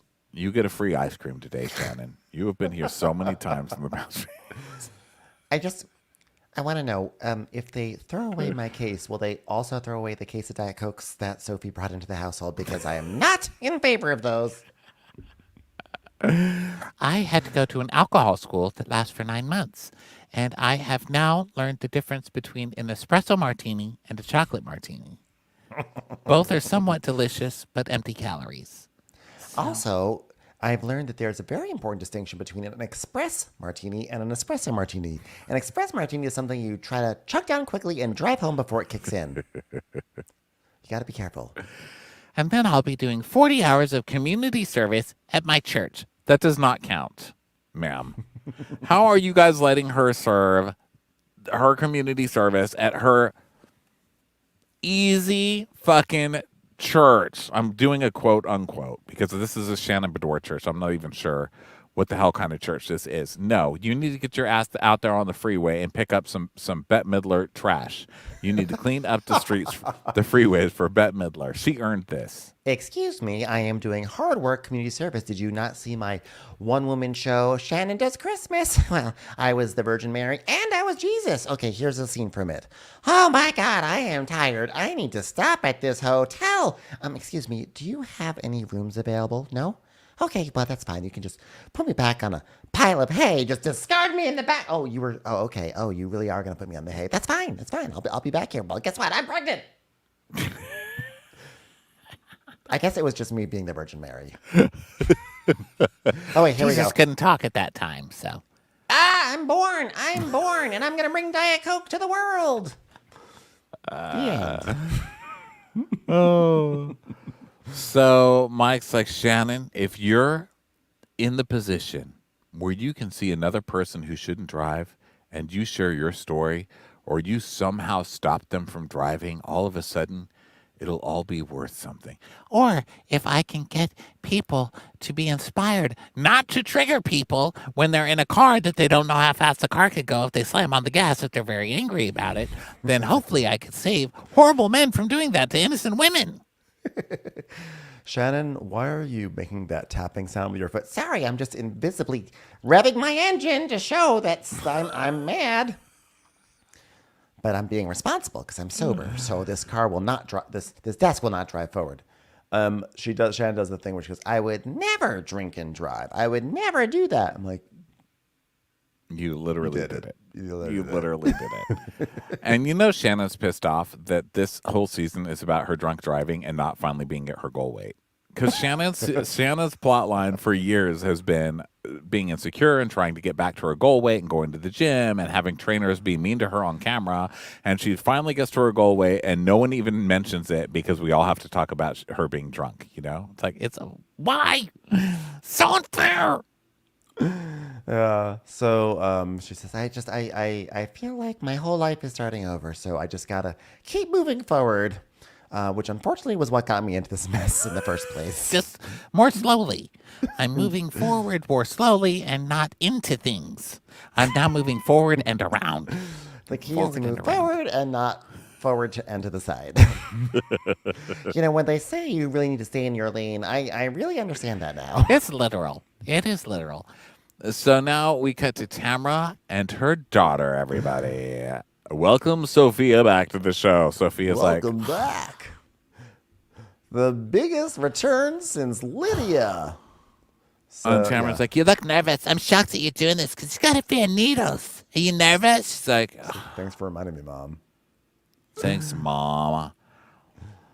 So Tamara's like, so where are you going to get your tattoo? She's like, I'm thinking on my elbow. She's like, yeah, well, what if you meet a guy who's like, I don't like tattoos on the arm? Do those people exist in Orange County? I don't like tattoos on the arm. What if you meet one of those guys? What are you going to do without a man? And she's like, I don't give a fuck. She goes, oh, hey, what's the language? What's your fucking language, you little trashy bitch? She's like, I don't care. I don't care, mother. I think the tattoo on the arm will be less of an issue than having Tamara as your mother. I think No that'll kidding. be the bigger deal breaker. Yeah, that's a tattoo like on your forehead. You know what I mean? So Tamara says that she basically says for 10 years, Simon wouldn't allow Sophia to appear on camera, but she's actually been living in the household all that time. And now, ta-da, Sophia's back, as you mentioned. And Tamara tries it. She's like, "So, have you talked to your dad at all?" She goes, "I'm not talking about dad, mom." Fine, fine. Well, you need to teach me how to do that winged eyeliner thing that you do. That the thing that makes it look like you have wings. She goes, "Take out a fucking eyebrow pencil and you fucking do it, mom." Fuck is wrong with you? Fucking moron. Yeah, she's just like a very kind soul, and like clearly I'm not like that bitch. Like she's such a good kid. I don't know where the hell it came from, bitch. And then we see clips of Tamara just being like, Fuck you. Fuck you. That's my all over the ticket. screen, all over. So they go to the tattoo shop, and Tamara's talking about how, like, at first, the tattoos on Ryan really bother her, but now she just wants her kids to be able to express themselves. Like, I think I could do with a little less expression from Ryan. Okay. Yeah, I a think muzzle would be Ryan. good. Yeah, Ryan needs to not express himself any further. Okay, Ryan needs to keep his expression to the 4chan, boards Corner that a he's part in. of. Yes. He can talk with Brianna's husband. Also, I love Sophia's "fuck you" attitude towards Tamara. I think it's so refreshing, and I love it. It's like karma in teenage form. I think it's so cute. But her moon tattoo is so basic. It's making me rethink Sophia. It's like, what are you going to do now that you're finally getting a tattoo above your arm? I want a moon. Just in case I forget what that thing is in the sky, I can be like, oh, yeah, it's a moon. On the other hand, I do like that it's kind of solidarity with Shannon, Tamara's enemy, because Dr. Moon. So never mind. I've rethunk that, Soph. So Tamara's like, Okay, I want to get a tattoo also. This is how I'm gonna express myself. All right, I want a 111 angel numbers. Ha! Because every time I see 111, I always make the same wish that maybe one day Sydney will come home, bitch. Every time a bell rings, it's because there's an angel ambulance about to pick it up because I broke that fucking bitch's wings. Okay? Put 111 on here. So Sophia, she goes, she's like, I was making the same wish that one day your sister Sydney, who hates me talking about her on television, Sydney. I can't wait for Sydney, my daughter who won't speak to me on television somewhere as well, will come home. Sydney. Mom, stop saying Sydney. Phone Sydney. home. Here's Phone Sydney's home. picture, everybody. This is Sydney. Have you seen Sydney? It's like, man, Tamara really just going to piss this girl off more and more every year.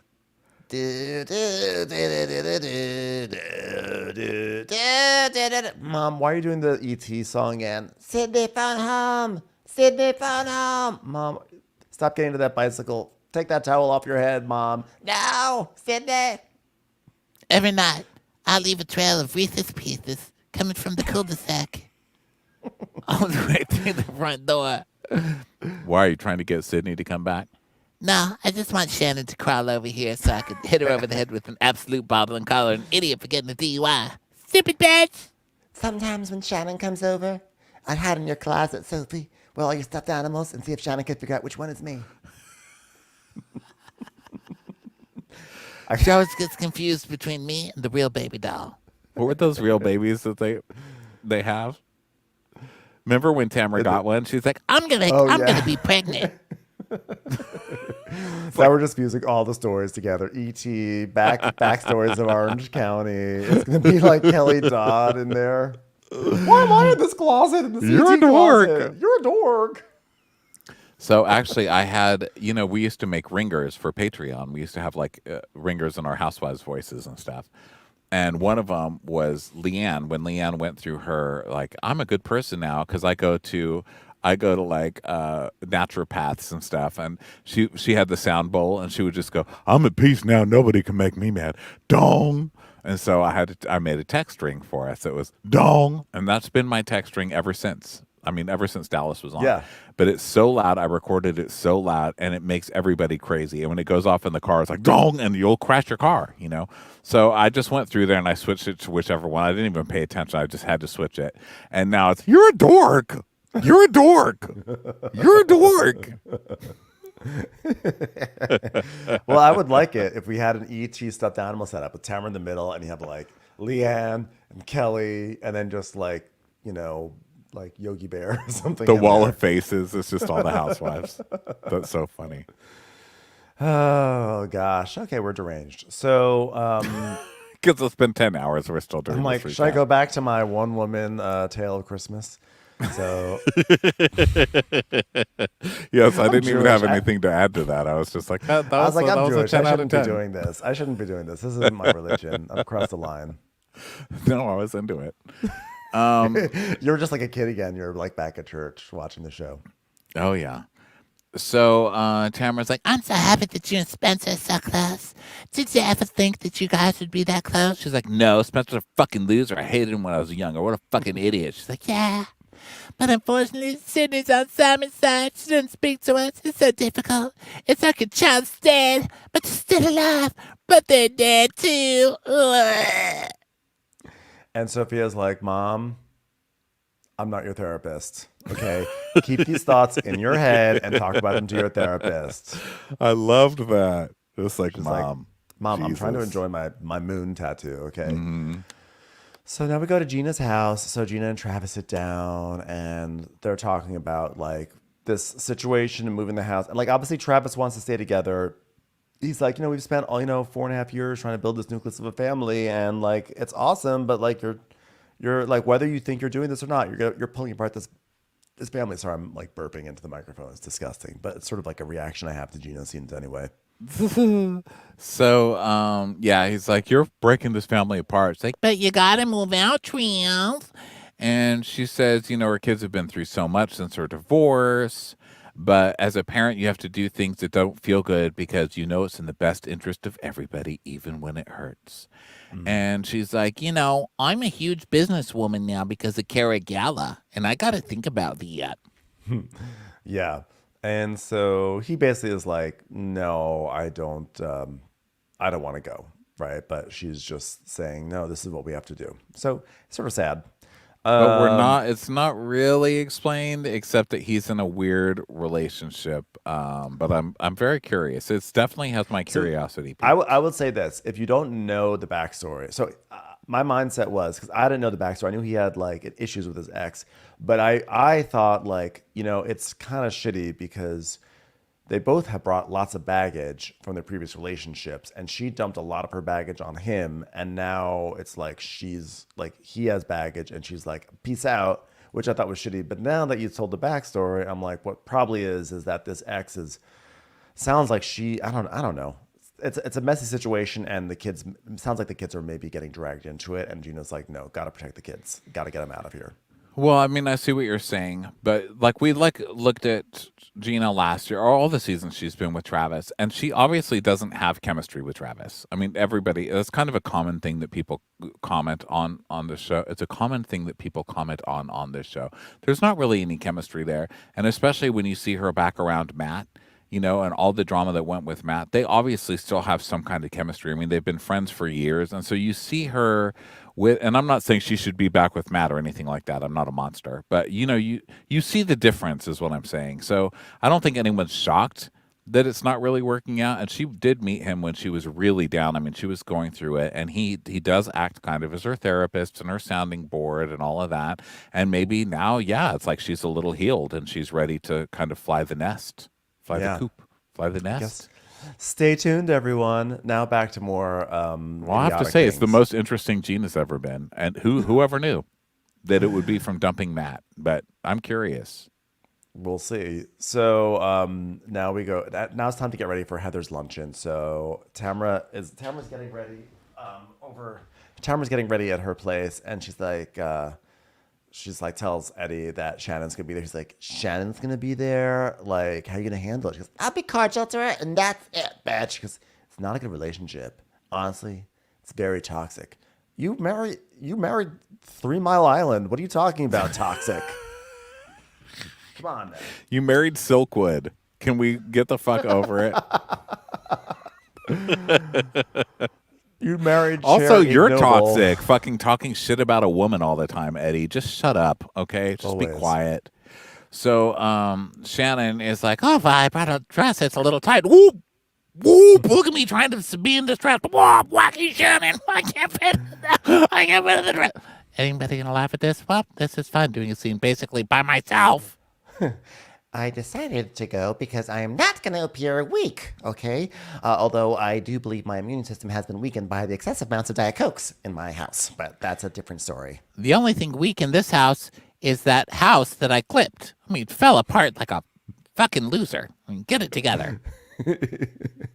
Oh, but am I looking forward to it? No. No. Would I rather get a root canal? Yes. Yes. Would I actually I actually schedule root canals every year because I believe that there are beneficial aspects to it for your whole body. And never mind. I'm just going to move forward. Diet Coke's the worst thing in the world. Oh, gosh. And of course, everybody's going to want to know, ooh, Shannon. Ooh, Alexis. Ooh, Shannon. I love that Shannon has been a housewife long enough to kind of enjoy the fact that she gets the center square this year. You know, she gets the center orange, and she knows the whole party's going to be about her. She's getting all dolled up for it while saying that she doesn't want to go. So then we cut to everybody getting ready. Jen's with Ryan, and she's like, well, I mean, I feel like I'm okay with everybody. Maybe not Gina. I mean, I didn't get a text back from Gina, but I don't really know what's going on with her. So we cut to Gina, and Gina she's says that talking she's to her going to be dog. bringing her, right, and she's saying that she's going to be bringing her friend Katie, who's the new cast member. So this is Katie's way in is through Gina, which is weird. It's weird because what we later find out is that Katie is friends with Sutton Strack, who is like one of the wealthiest people on Beverly Hills, and yet she's coming into Orange County through one of the poorest people on the cast, although now only second poorest. So congratulations, Gina, you moved up the ladder. Katie looks familiar, right? Has she been on TV before? I wonder. She does look familiar. I immediately liked her, by the way. I just want to say I feel like she has disdain, and I appreciate that. Like it just oozes out of her, and I love a disdainful cast member. Well, I read in an article. I read a headline. I didn't read the article. Who am I kidding? But the headline said that Heather calls Katie Noella 2.5 or 1.5 or something like that. Perfect.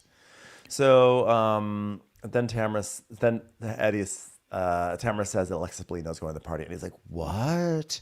He's like, "So you guys are in a good spot?" She's like, Yeah, we were in Las Vegas at BravoCon and like we met up and like we talked and we realized like we don't have to like each other. We just have to both go against Shannon.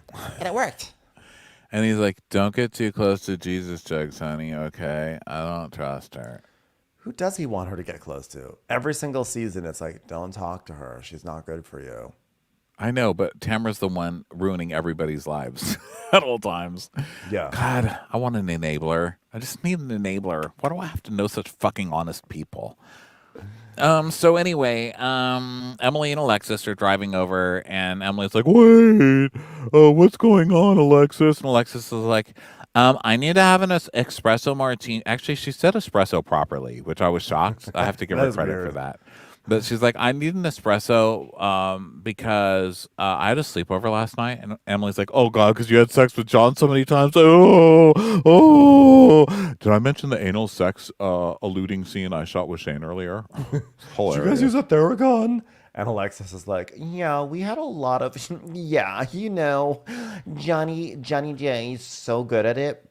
So then we go to Gina picking up Katie, and Katie says, "I met Gina because I was talking to my friend Sutton about moving to Orange County, and she said, yeah, my friend Gina's an agent down there. You should really reach out." And then she laughed and laughed and laughed, and then she said, I'm sorry. Go on. You were talking about something." And then I started to speak, and she goes, "I'm sorry.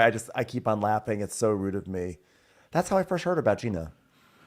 And Katie's like, "So we met up and had coffee, and I just love Gina's zest.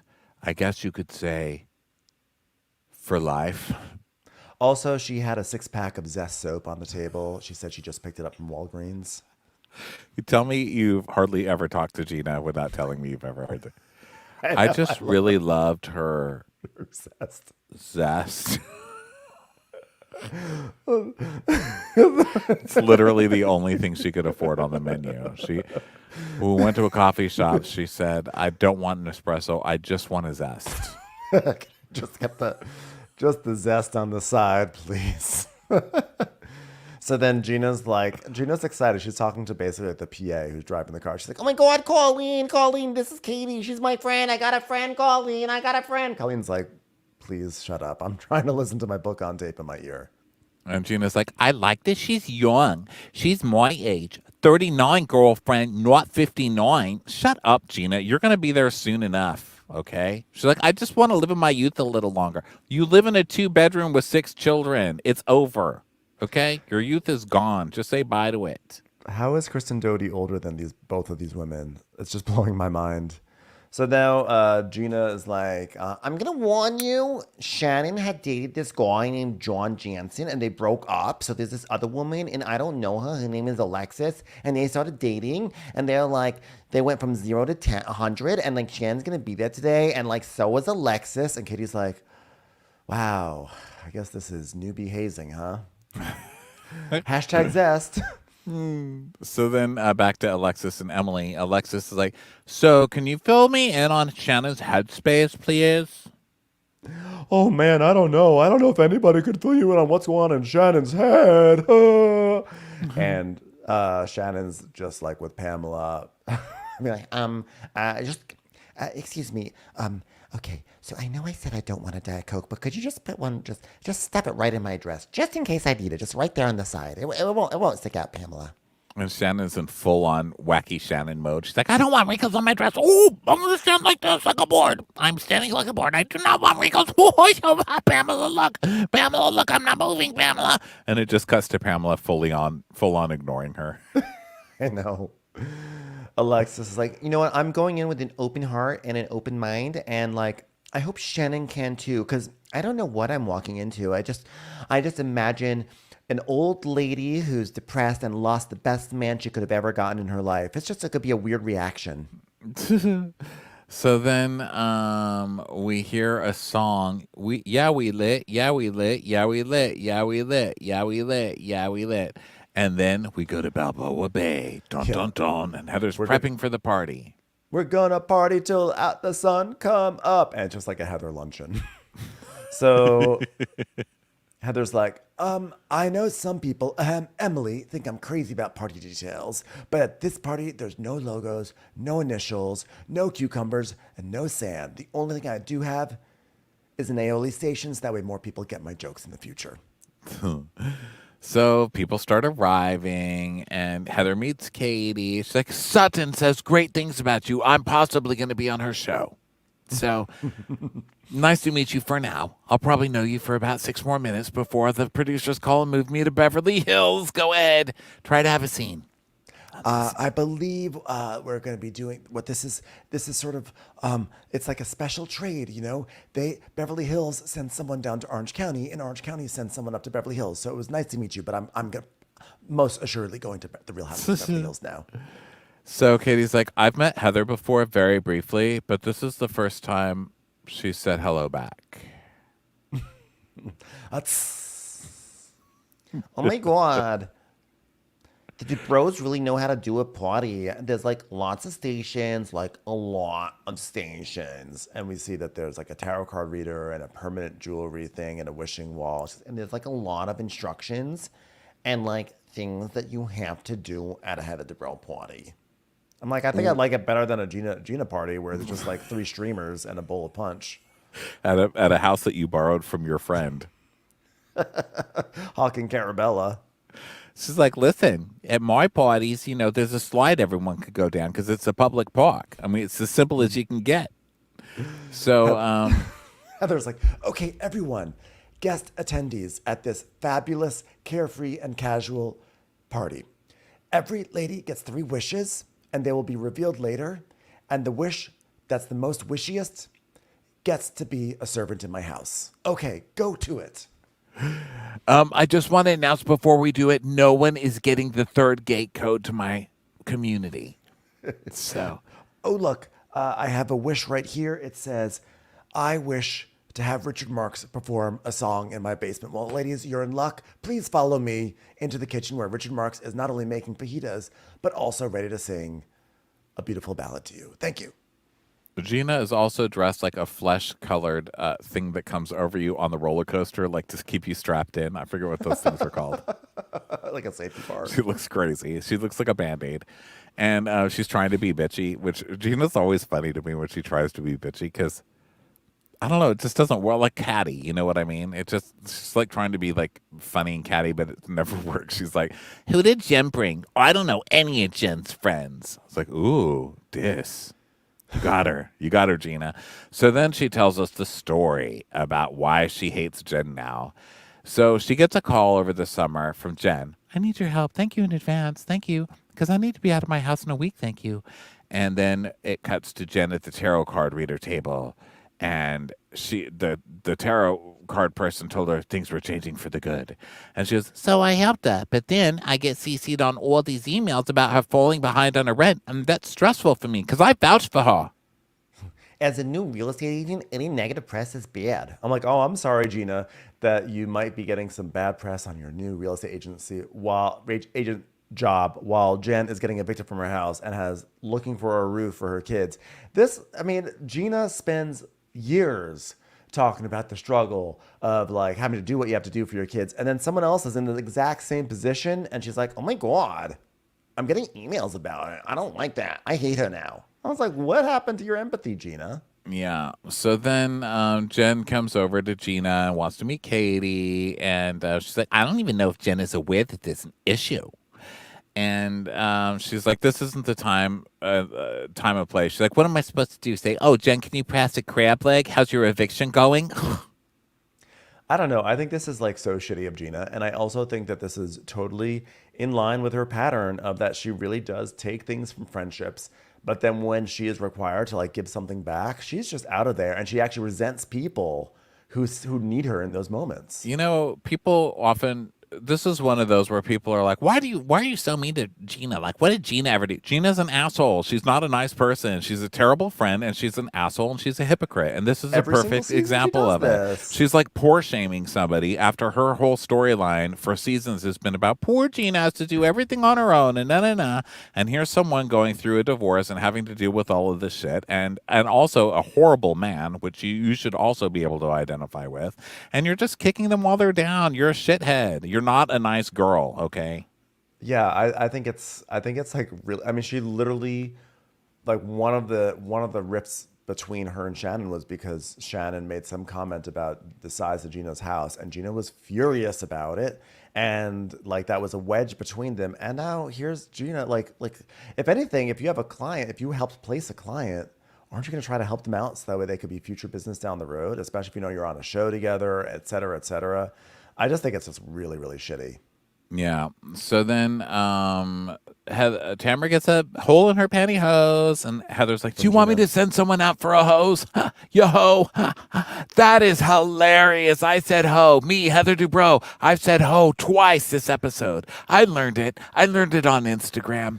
Hey, what is a prostitute's favorite condiment? A holy. No, a holy. That's- Get it? Get it, A everybody? No, I said a holy. Did I say it too quickly so it's only like a holy? Yes. Well, maybe next time people Hilarious. should listen to what the hostess says. Hostess! Oh my god, another one. 2 for 1. Hostess. Except I'm not a hoe. Speaking of holy, have you seen my one-man nativity scene? Oh, God, not now. Not now, Shannon. What if I said that there was a part available for you in it? Well, have you spoken to my agent about it yet? Please check my IMDb. Is Taylor Armstrong attached? Oh, God, not again. Okay, so Alexis and Tamara are like hugging, and Alexis like, "Tamara, Barney, oh my gosh, have we had our downside?" "Yes." And then we see Get the fuck out of my Cut Fitness opening. that Cut Fitness opening where Tamara's acting Yes. so snotty and king of the world when the floor was slanted. It was not a slant. And she's like, you know what? Have we shit on each other? Yes. And we see Tamara being like, la la la, get out, bitch. But you know what? I'm so thankful for our friendship now. And she's just patented, she just patented these boobs Jesus jugs. And like, thank you very much because they are beautiful, aren't they? Look at my beautiful boobs. And, Alexis is like shaking her boobs and showing them up and everything. Very proud of them. As she should be. So now they're all just like schmoozing and talking and joking. And they're getting espresso martinis and things like that. And Emily is, drinking hers and everything. And now they start talking about Shannon. And Heather's like, well, Shannon said she doesn't drink anymore. Oh, really? Because she told me she has a maximum of 2 drinks a day. And Tamara's like, Per hour? 2 drinks per hour. Get it? Get it? So they all cheers each other and like laugh. and mock Shannon and Emily. They have put like stickers in the drink that say the year or something, and they taste like crap. So Emily spits it out. She's like, "Ooh!" And so then we go to Shannon arriving, and she's like, Well, after my DUI, I've really kept a close circle around me. Mostly of seat belts because I learned to wear those. Those are important. Who knew? Airbags, real close circle of airbags. Those things come out very, very quickly.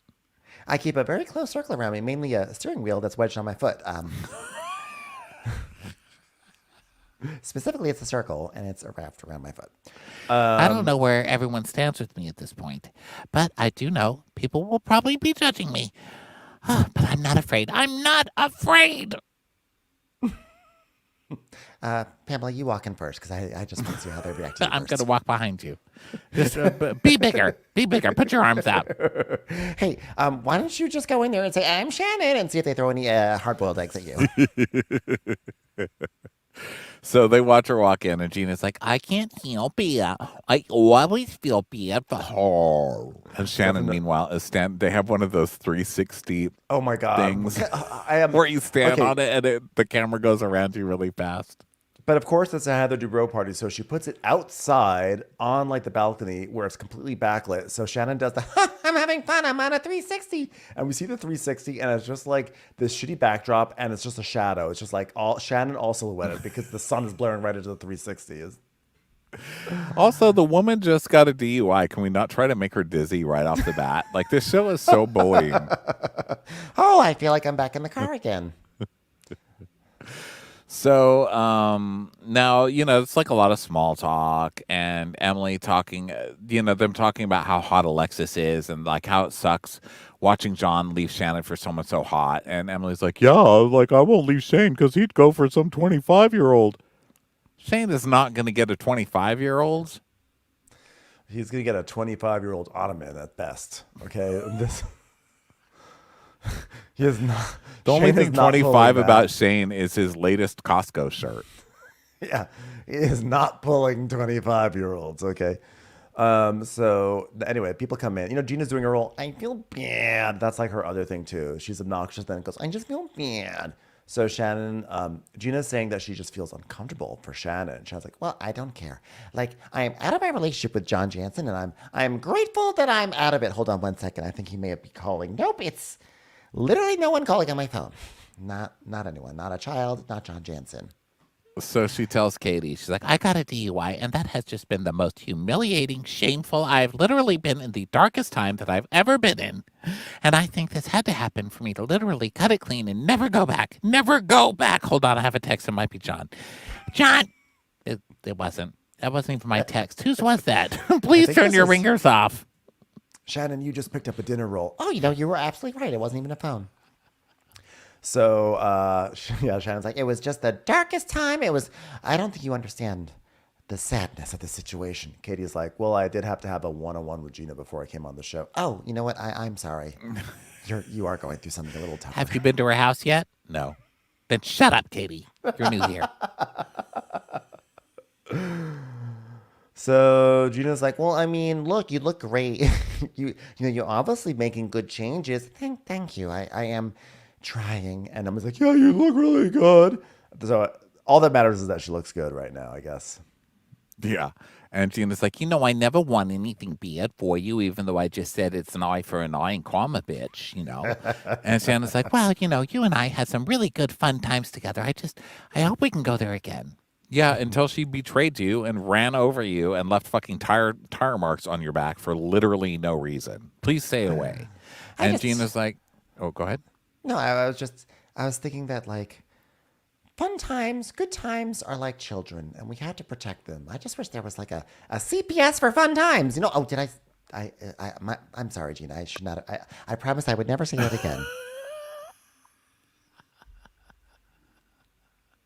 Gina, Wow, where are you the going? cops were called on me when I got my DUI quicker than Child Protective Services would have been called by literally anybody had I not saved your ass that morning. Wow. Huh. That's too bad CPS can't be called on John Jansen because last time I checked, he was the child here. Wow, I haven't had to call that lawyer since I saved your ass that time you got a DUI. That was fun times. Oh, bonding. Hope we can go to lunch soon. Does anyone want to hear my one woman nativity scene? It's getting kind of awkward in here. I brought Jesus, incense, and myrrh. More than David ever brought me, I'd like to add up. So Gina's like, Okay, but last year really threw me for a loop. and she's like, Well, I apologize for any and everything that I ever did to hurt you, Gina. and Gina goes, "What? Thank you." She goes, Because I do not want to hurt people, even stupid poor ones who don't appreciate all the help and support I've given them in the past. I literally can't believe this is happening. Honestly, I never expected Shannon to apologize to me, and I don't even know what to do with this. Wait, I have an idea. I'll use it against her for the rest of the season. Okay, great. That's what "Yeah, I'll do. I would love to know why Shannon's apologizing to you because I certainly don't remember her ever having a reason to. Do you?" Well, I'm taking the 12 steps these days. Not the program, I'm just taking 12 steps to get to the beach and go, slut! Slut! And then I take 12 steps and go back inside. I'm taking one step for every dollar Gina has in her purse. Okay, so Have you ever tried frankincense? It's not great. It's not great. all right, well, we'll talk later, Gina. I've spent enough time on you. It's like, okay, Shannon, you're forgiving kinda, maybe. Okay, God, that was so brave. Good for you. So Now Shannon's like, I'm gonna have a conversation with Alexis Smelly Eno. Okay, so wish me luck. so she's like, Hello, Alexis. and Alexa's like, "Yeah." And then John stood on his head, and we still made out. He's got such good balance. Sorry for interrupting you. Alexis is like regaling with John tales. So they're gonna go have this conversation, and she's like, "Should I do it outside?" And he goes, "Yeah, but do it in good lighting, though." So they go outside, and they're going outside, and they want to go in the shades. They're pulling a table to the shade. This was and- so funny how they're like resetting the scene. Shannon's like, We are not going to stand in the sun. I've had to put up with enough this year. We are moving it. Anybody going to move the table? Nobody? Nobody's going to help. Well, thanks a lot, production. Pamela, you want to? No? Okay. Well, I guess I will be dragging this table over. Okay, Alexis. So, Alexis, would you please stop moving? What she, what she is running around me, she's taunting me in a circle. You're just looking at the 360. You're right. That's not Alexis. So Alexis goes, "Oh God, we should go into the shade. This is probably going to be a long conversation." Well, I don't think so. I don't. Meanwhile, all the ladies are gathering at the window. They're like, "Oh my God, why'd they go so far away? I can't even see them, Dad." they're like pressed up against the leftmost window in the room, just trying to get like a glimpse of Alexis's elbow. So funny. So Shannon's like, okay, so hi. I don't want to get into a deep conversation with you, but there are a couple of things that I would like to say. I have been upset that you were involved in the lawsuit where your husband sued me, and as a single mom for 3 years, I don't want to tear up. I feel it. I feel moisture on my cheeks. Oh, you know what? That was the Diet Coke from earlier. Delicious, actually. I No just, sugar in this, really? Huh. as a mother who has played Jesus and Mary, I would just like to say that for 3 years being single and a mother, it has been so difficult being a single and a mother. And for you to lawsuit me as a mother who is single, how dare you? How dare you? And meanwhile, you just see Tamara's nostrils up against a window. And she's like, I lost $300,000 defending myself for something that I didn't even do. I didn't even do. And you started the lawsuit by sending me a cease and desist letter. So in my eyes, you are part of it, Alexis. and Alexis is just looking at her like, What? I can be in a room with you, but just here's this. I will. Here is a cease and insist that I am not interested in being best buddies, and I hope you can understand that. Ha! Here's a Alexis is please and a list. I don't know what that means, but it sounded good. Please do Here's not a- try to be my friend any further. I will not be friends with you. Here is a crease, and I insist that Pamela get out here and iron it real quickly. Do you have a steamer? Anyone? Here's a sneezed and a Kleenex. Achoo! Oh, thank you. I will not be your friend. Alexis is like, okay. So she's like, literally nobody asked you to be her friend. But she's like, okay. I'm not asking to be best buddies. I know this is an uncomfortable for both of us when you're the ex and I'm the new. You're the old and I'm the young. You're the wrinkly, I'm the less wrinkly. And it's awkward. I get it. Now, the lawsuit, like if you go back to any court documents, like they'll show for you, there will be no proof of my name being on anything because Jim and I had been divorced for 6 months. So, Shannon, we're not longer. No, Shannon, Alexis. it's my turn to talk. I didn't speak when you spoke, so it's my turn now to speak when you're speaking.